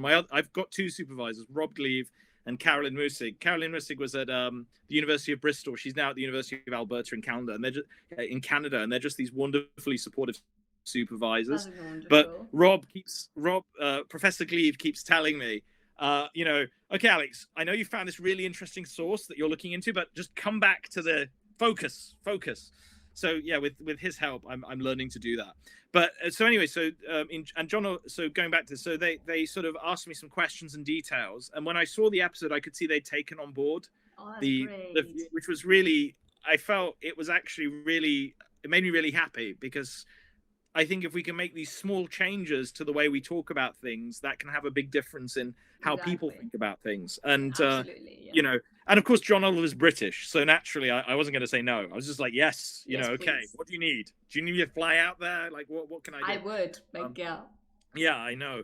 And then the final thing that came out of that was an Al Jazeera English got in touch with me for the listening post. And so again, I sort of got this message through Twitter from Meenakshi Ravi, who's this really talented journalist over Al Jazeera English, she does work on the listening post. And she sort of said she'd read the article, she thought it was great. Would I be interested in sort of participating in their listening post program on how the media has covered the withdrawal from Afghanistan?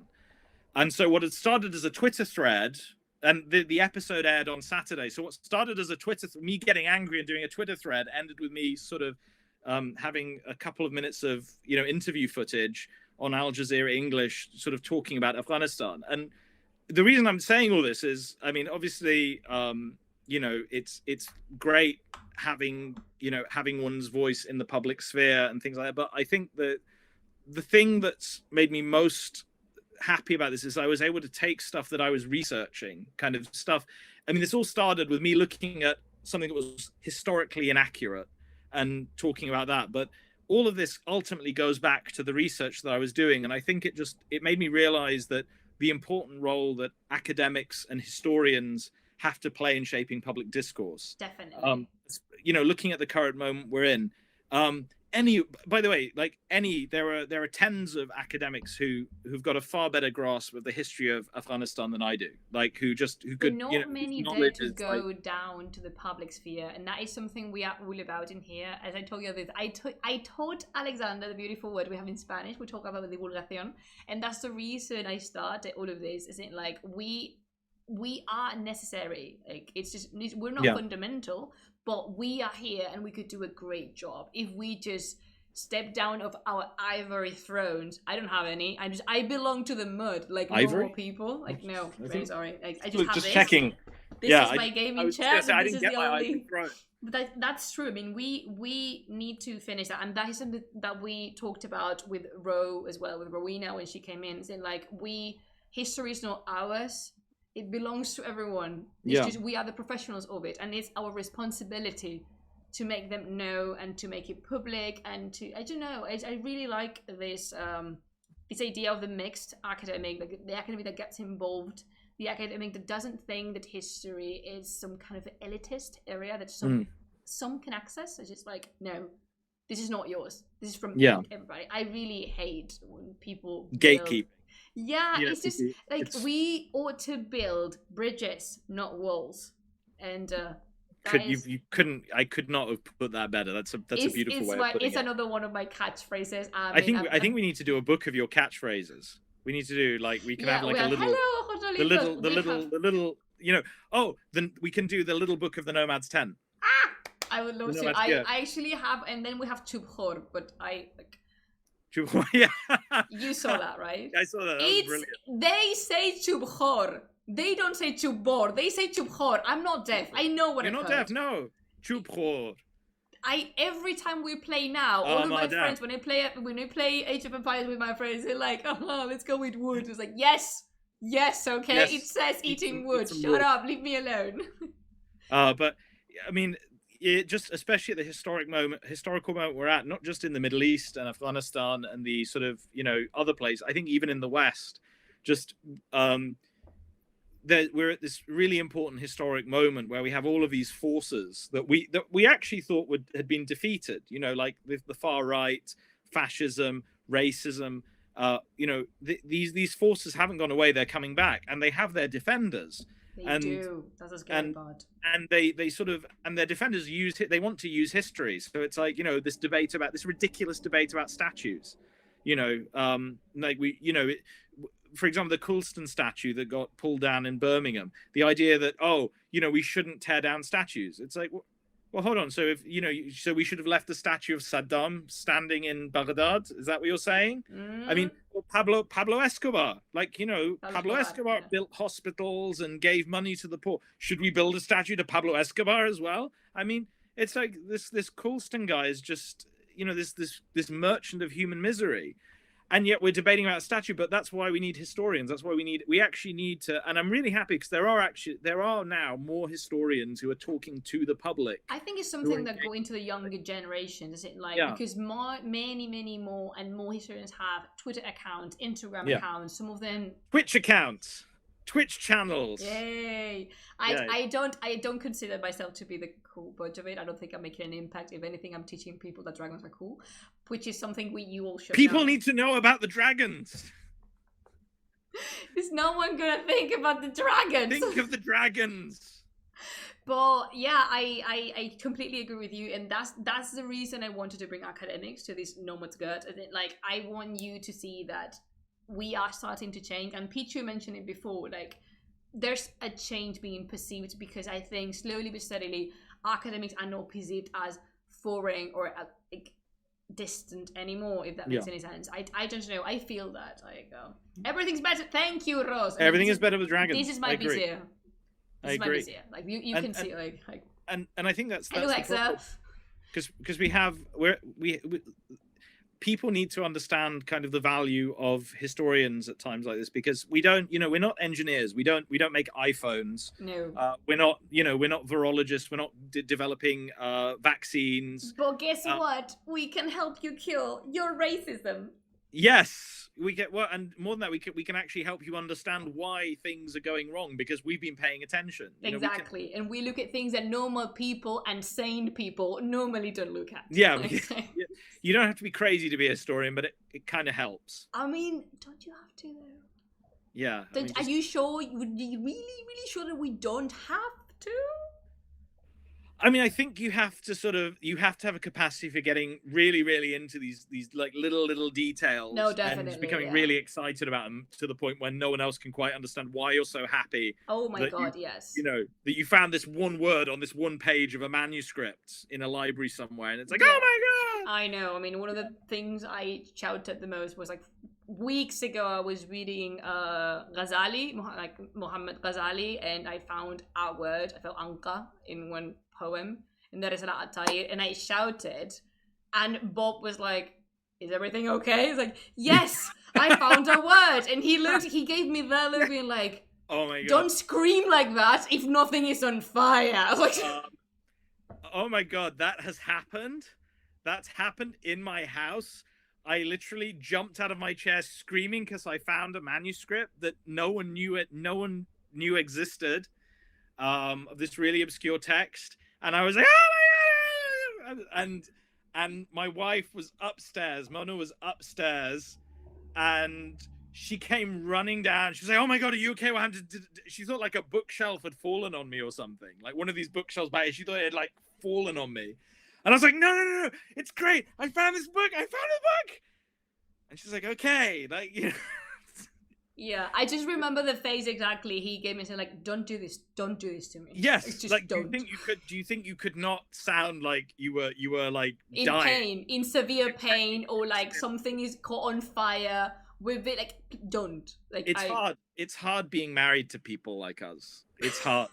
I think you know, that's you need like a very high, I know in my case, level of tolerance. Yeah, I was going to say very high degree of patience, like for and you know, I'll come out, I'll be so excited. You never guess what I found, and it's like this. Yeah, you know what? That's the thing. Like in this house, at least, like you never guess what I found, and his answer is normally another bird. And like, yes, but this one's different. But this is important. No, it's like this one's different. Oh yeah, how's it different? This one is blue. This one, yeah. Like it's like, and the other one was red. So shut it. It's like, yes. Yeah. No, to be fair, he's a big fan of me enjoying my demons and my stuff. Oh no, like, yeah, a big fan of like watching, but just not having to. Exactly, they're not. They don't engage. Having it inflicted every, you know, every day. So that's that. Yeah, I can relate to that definitely. Yeah. So maybe you do. You have to be crazy to be a historian. Exactly, I think you do. Anyway, Alexander, it's been great, but we need to close this session now because we've been talking for quite a while actually. And you had 2 more questions. What?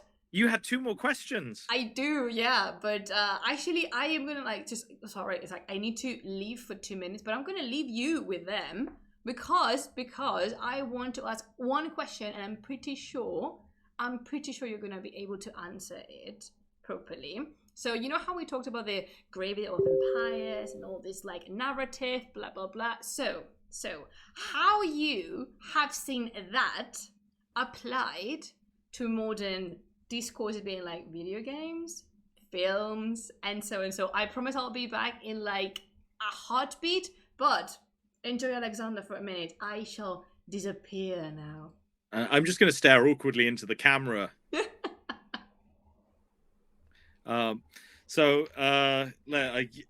Okay, guys. I feel kind of vulnerable at the moment. I've been left unsupervised. Be nice to me. So like narrative video games. So I'm like Laura. I'm a big fan of indie games. So I know Laura's really into Hades and other things, but I think video games actually have a lot of narrative potential. You know, it's a great way to tell interactive stories.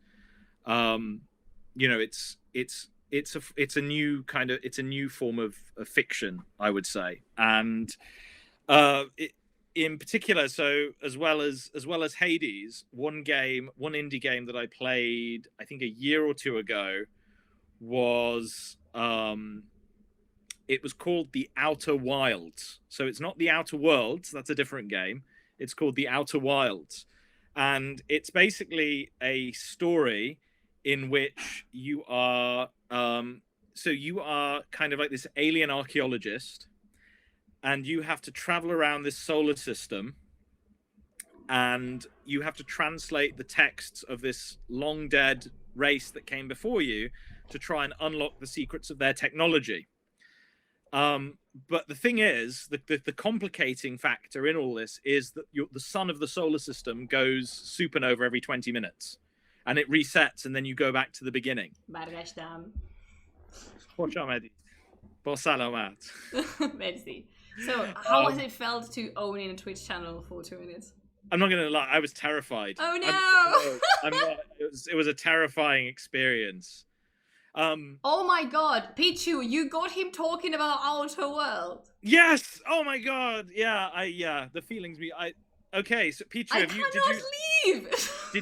Pichu, did you finish the game? Did you get to the end? Yeah, he did tell me he did. to play. Okay. I'm not ashamed to admit that at the ending, I don't, no spoilers, but the ending, there's a moment when all of the characters are together, and it's a very significant moment because the game is actually, it's really interesting. It's not like Tomb Raider because there's no violence in it. You don't fight. The whole game is just about exploring and solving puzzles. You don't fight anyone, but it's actually, I feel like the game perfectly explains how science and how learning is a collaborative effort, because you have each character, so you have these different NPCs you can interact with, these other members of the archaeological mission, and each one plays an instrument. Aww. And that's how you find them. You actually listen for the instrument, you follow the sound of the instrument. Aww. But what happens at the end, without giving any spoilers, is you have them all together and they all play their instruments at the same time, and it's the theme song. Aww. It's the theme song for the game, and it's actually showing how science and learning is a collaborative endeavor, and it's all about the great things we can achieve by building on the work other people have done, including those who came before us. And at that moment, again, I don't want to explain how you get to that point. At that moment when all these characters are together, I just finished I was at the end of the game. All of these characters were playing their music together, and you hear this song. I actually started crying. Aww. I actually started sobbing. Oh, that's very sweet. Because it was such a beautiful, I'd never seen the ideal of the university, the ideal of the academy, the thing that, when we look at Islamic philosophy, for example, you look at someone like Farabi, you have this great Muslim philosopher who studied under Christians, who taught Christians, who corresponded with Jews. Ibn Sina had a Zoroastrian for a student. I love Ibn Sina. He's another big guy in this channel. Yeah, and then these guys, because even though their religions were different, their cultures were different, their languages were different. If you look at the big scope of it, you had Greek, Syriac, Arabic, Persian, but they all saw themselves very self-consciously as belonging to this bigger project. Exactly. This bigger, this bigger project of learning, of knowledge, of wisdom. And when I saw that in this game, this indie game, and the only reason I started playing this game is someone told me it resets every 20 minutes and you're flying around in space and it's really cool. I got really into this game, and just when I got to that point, I realized that's what I received as the message of the game.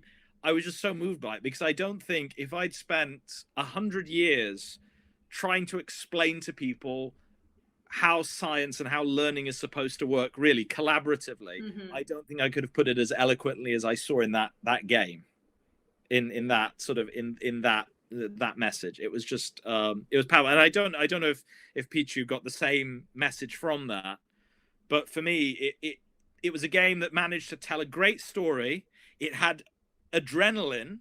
it had action, but there was no violence. You I didn't love that. you didn't have to shoot a single gun, and so it was amazing just that they achieved this, and it was just I just couldn't believe it. So yeah, I think video games are incredibly important for storytelling, especially games that manage to tell a story to tell, yeah. Yes, it's the Outer Wilds that managed to tell a story without needing you to kill anything. I love it. I mean, what I'm going to say, I mean, one of my favorite games and the one I wrote a book about is just a big metaphor. I identify it as a big metaphor as the journey to the east, to the Orient. I really wish you could read it, Alexander. I'm gonna have to learn Spanish, or we're gonna have to get it translated into English. We're gonna talk about this because who is English speakers of the world? Would you be interested in reading my take on Journey? As Journey, a Sufi interpretation. It is kind of, yeah, and it's really cool because I managed to put my favorite things in the book. I mean, we have two of my favorite people ever existed, which is Ibn Sina and Sohrawardi. I love Sohrawardi. Oh wow. I love Sohrawardi. I mean, I really think that if he was alive and we met, we would be so good friends. I just have because he's such a big fan of the Zoroastrian heritage as I am. So it's like we'll be writing fan fictions together. We'll be writing young adult novels together, and then I will possibly. Thank you, Serapis, por más allá de la luz. That is actually the title of the book, Beyond the Light. Beyond the Light. Wow. Beyond the Light. That's wonderful. That I'd like. Called, I'd like to see. I'd like to read that. Beyond the Light, Journey, and the Journey of the Soul. This. I think we need this book in English. I think so too. I think we need to do something about this. We need to. We will. We're gonna do a fundraiser. We'll do like a marathon fundraiser. Can you run? I will talk for 12 hours straight. All right, so we can do one like a fundraiser of you telling stories about, just random stories. Things. Yeah, because as I see, and I say this is a big compliment, you don't have a problem in just keep on going and just like connecting. You're a very good storyteller. No, actually, my problem is that I just keep on going. But that is fantastic because that's what the best Hakawatis are made of.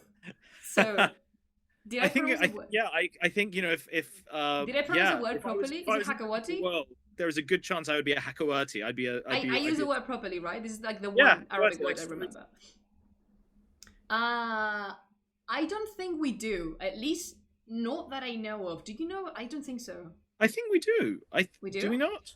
I thought know. we did. Either that or I may have dreamt it. I may have just imagined we had a translation. My knowledge of Atar is limited to Mantel Tair. I'm really sorry. But, I mean, I'm not really sorry. I mean, this is what my research is about. I know how it looks like before somewhere like Alexander, but I stick with my birds and my creatures.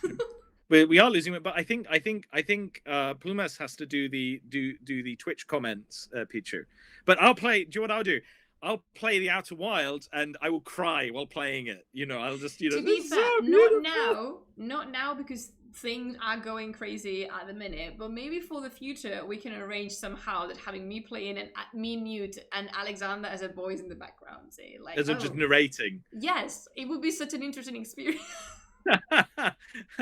Your family's gonna hate me. Because like we're losing money. We could monetize this. Exactly. But another indie game. So other than the Outer Wilds, I know. What do you think I'm trying to do, Pichu? That is something you never say to a PhD finishing student. Yeah, I know.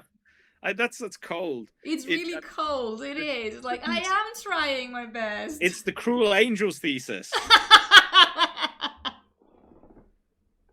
That's the other thing you didn't know about Alexander, and I found out, and I actually messaged him like privately to be like, I'm really sorry. Is this correct? Am I interpreting the signs? Are you such a big Evangelion fan as I am? And guess what? He is. Yes, I'm not. I really thought to myself like, I admire this person. I wish I could be like him at some point in my life with the knowledge, the languages, everything, okay? And then with the Evangelion fan thing, I was like, but what if I stepped up my game and we could be friends even? Like, and then he said, Yeah, and then I know it rules. Like, and he said one of the few things. He asked me which my favorite character was. I said, you know this. I mean, this is Kaoru, because he's so done with everything and everyone. Which is like, this creature represents my soul. Like, you know how.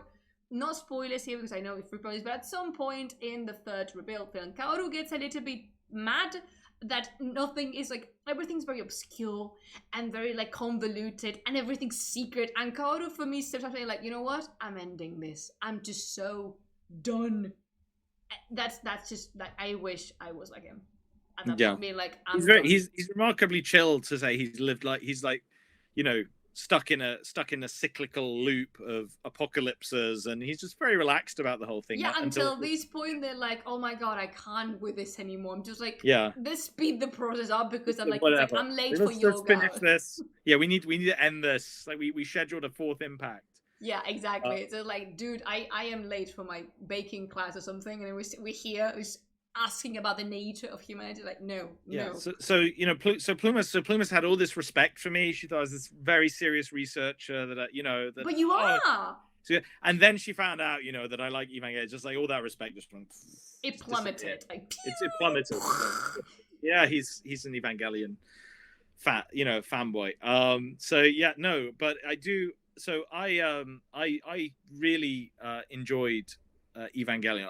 I think it's flawed in a lot of ways, but I think it subverts it, especially the original series. It subverted the mecha genre because I was a big fan of some of the classics of the mecha genre. So Macross Plus, the film Macross Plus, is one of my favorite films. Just, you know, it's Top Gun in space with artificial intelligence. Oh god, it is Top Gun in space. Never thought of it that way. The characterization is really good. Yeah. I like Gundam, but Gundam was a little bit emo for me. Kind of like how everyone's really. See, the thing is that I like Gundam Wing, the series Gundam Wing. I thought it was really interesting. I like the fact that I like the fact you had some complex characters and that no one was really bad. I like but Gundam. But also that kind of irked me that no one really was bad. Whereas what I liked about Macross Plus is everyone is kind of bad, like in their own way. No one's very good, but they come through for each other. Another film you may or may not have heard of is August 2. August 2. I'm going to type it in the chat. I don't think I have. Or at least now it doesn't ring a bell. So this is okay. No, it's not letting me chat. Sorry, why not? I'm a guest. So it's August 2. So ORGUSS 2, I think. And this was really interesting because again, it's like one of these mecha animes. But the idea is that these mecha have somehow been buried under this kind of World War II era kind of world. So it's kind of like it's the sort of the technology level of the world is between World War I and World War II. So it's kind of like you've got biplanes, you've got propeller planes, but they've discovered these giant robots buried underground, and they're digging them out and using them to fight wars, and they're called decimators. So the opening scene is quite iconic because you have a World War II cargo plane being attacked by a futuristic decimator, sort of like think kind of like maybe like it looks a bit like a Leo from the Gundam series, with an axe. So you have this flying robot attacking a World War II plane with an axe, and that sets the scene. But again, what I like about Evangelion and August 2 and Macross Plus is that these are all films and series with giant robots in them, but the primary focus isn't actually the giant robots, although they're very prominent. It's actually the characters. Like the character arcs are what drive the story. So yeah, and that's what I like to be Evangelion, because it's subverted. So it's subverted sort of the traditional expectations of a mecha genre. Like the angels, especially after the first couple of angels, they don't look anything like your kind of standard, you know, mecha opponents. You know, like you get in Gundam Wing or something. They're very otherworldly. There's a lot of lore in there, kind of a lot of really kind of esoteric, weird stuff going on. I actually watched kind of back to back the original series of Gundam. So the original series of Evangelion, and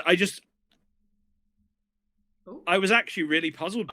it just I didn't understand what I'd watched. It was weird, and it was kind of dark and psychological. But then kind of over time, as I matured, I kind of understood what Anno was doing with the series, and it wasn't actually going to be about giant robot fights at all. And so the rebuild has kind of developed that further too, which was quite interesting. And I thought the ending of the rebuild, without giving any spoilers, especially with the relationship between Shinji and his father, I found that very satisfying.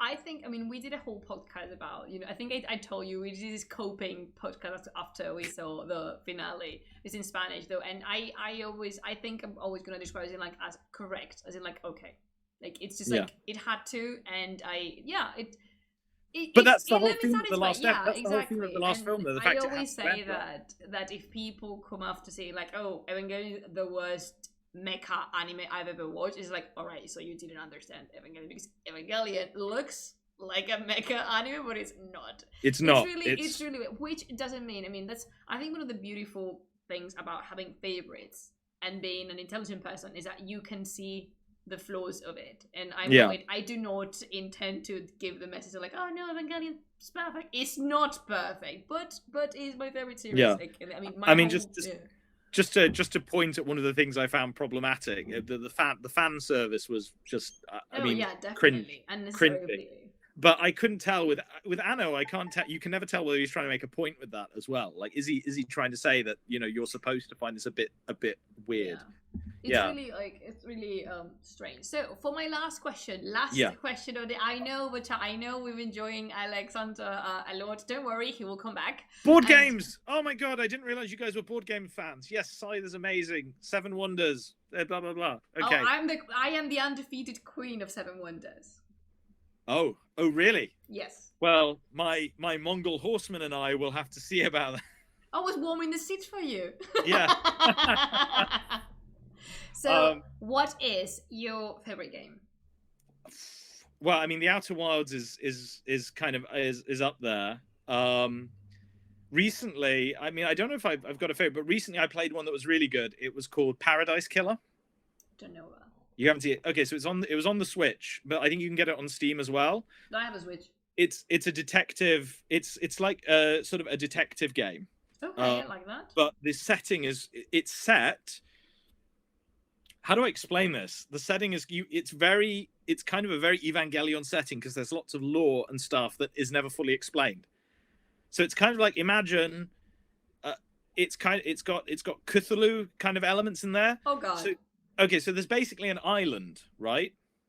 Yes. And some of the inhabitants of this island belong to a cult. They run the island. Okay. And there's been a murder on this, and the thing is, these people are immortal. They're technically immortal. And the island is like in this pocket dimension, and these guys. So if you guys are familiar with the Cthulhu mythos, like H.P. Lovecraft and stuff, you have the old gods, and then you have these crazy people trying to bring the old gods back, like Cthulhu and Hastur and all those guys. Well, this island is run by those people, and their goal is to bring the old gods back to re-enslave humanity. Okay. And you are a detective that works for these crazy people because a murder has happened on the island. Actually, the leaders of this cult have been murdered, and you need to find out who did it. So you don't need to stop them, just find out. No, you're working for them. All right. But what I love about the game is there's an Iranian character in it. Oh. He's from and he actually they have him speaking English in an Iranian accent. Oh, that's very really interesting. Yeah. And so it's a very strange game, actually. It's sort of like, but so it reminds me of JRPGs a bit. It's got kind of like a relationship mechanic as well, where you have to build relationships with characters to get clues. You go around asking questions. Again, there's no combat. It's all about kind of finding the answers, and by the end it all turns out to be quite subjective, but it's a really interesting game. And I think if you like Evangelion and you like video games, I think this is something you might enjoy. So that was good. Definitely, I will give it a try. So Paradise Killer is really cool.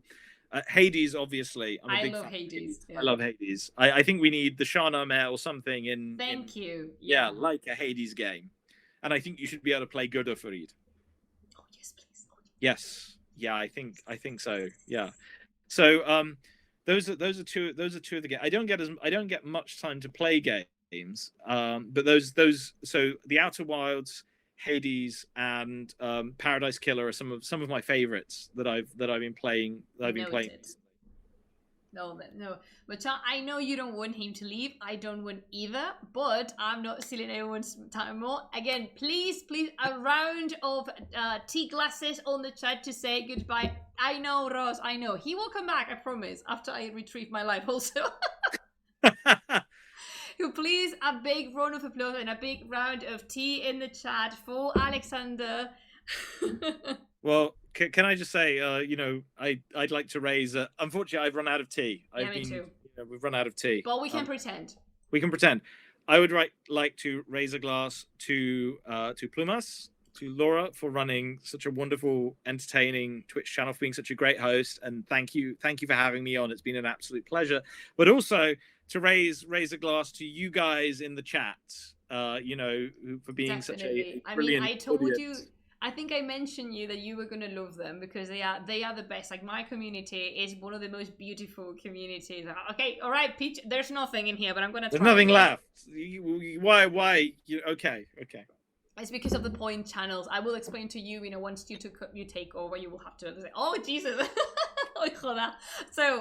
So Alexander, thank you so much. You have no idea how much I've enjoyed this, and also how privileged I feel that someone like you, smart, funny, bubbly, and sparkly, had agreed to come to visit us in here. You shouldn't be talking about yourself like so positively on your own Twitch channel. It's a little, I'm talking about you. Shut up. No, definitely, and thank you, because Bacha, if you want to follow Alexander, that underneath his name there is his Twitter handle or como se llame. I don't know the name of that. But, you can follow him on Twitter. I really encourage you. Through the chat, Rose has shared his articles and publications. I also encourage you to take a look at that, and just thank you so much, Alexander. I'm going to say goodbye to the chat, and I will be back with you. But it's been a pleasure. It's been my greatest pleasure. So we're going to bid Alexander Khodafez, and so, Butcha, thank you so much for saying in. This is probably one of the longest. Do you remember when we watched the 300 and they talked about the 300? That went on for an eternity. But it felt like peace has felt like time has passed like this. I mean, I can't believe it's been 2 hours and a half almost. So thank you so much for staying in. If you just turned in, if you just came late or you had to leave early, don't worry, because this is going to stay up. And believe me, this is going to be one of the highlights of this watermelon season. I know, I'm very positive of that. Thank you so much, Ross. And just thank you, Butcha, because you made the stream. I'm really happy how you welcome Alexander. You're just the best audience ever. I mean, Alexander's here, he's nodding, like he agreed with me. And thank you for welcoming everyone that you bring here in the chat just so beautifully. I'm very proud of you, and I'm very proud of this community we have. And I don't know if next week is going to be a live stream, okay? Because live, you two could speak forever and not become boring. Oh my gosh. I think we need to start our own commenting show or something. I will talk to Alexander later, and we'll also come up with something. But Bacha, thank you so much for tuning in. Thank you for the comments. Thank you for the input. Go follow Alexander on Twitter, at the minute. And now just go, go, Alex. And then, and thank you so much for your presence here. Thank you for the follows. Thank you for the subs. Sacerdotes, so much for gifting. Thank you so much for gifting so many subs. I couldn't do this without you. I don't know if it's going to be a live stream next week, but I will keep you posted. In the meantime, if you want to get access to exclusive content and a little bit of behind the scenes, you have my Patreon, patreon.com/lasplumadesimur. Just support me from €2. There's so much you can do, and you get access to our Discord. We have fun in our Discord channel, sure we do.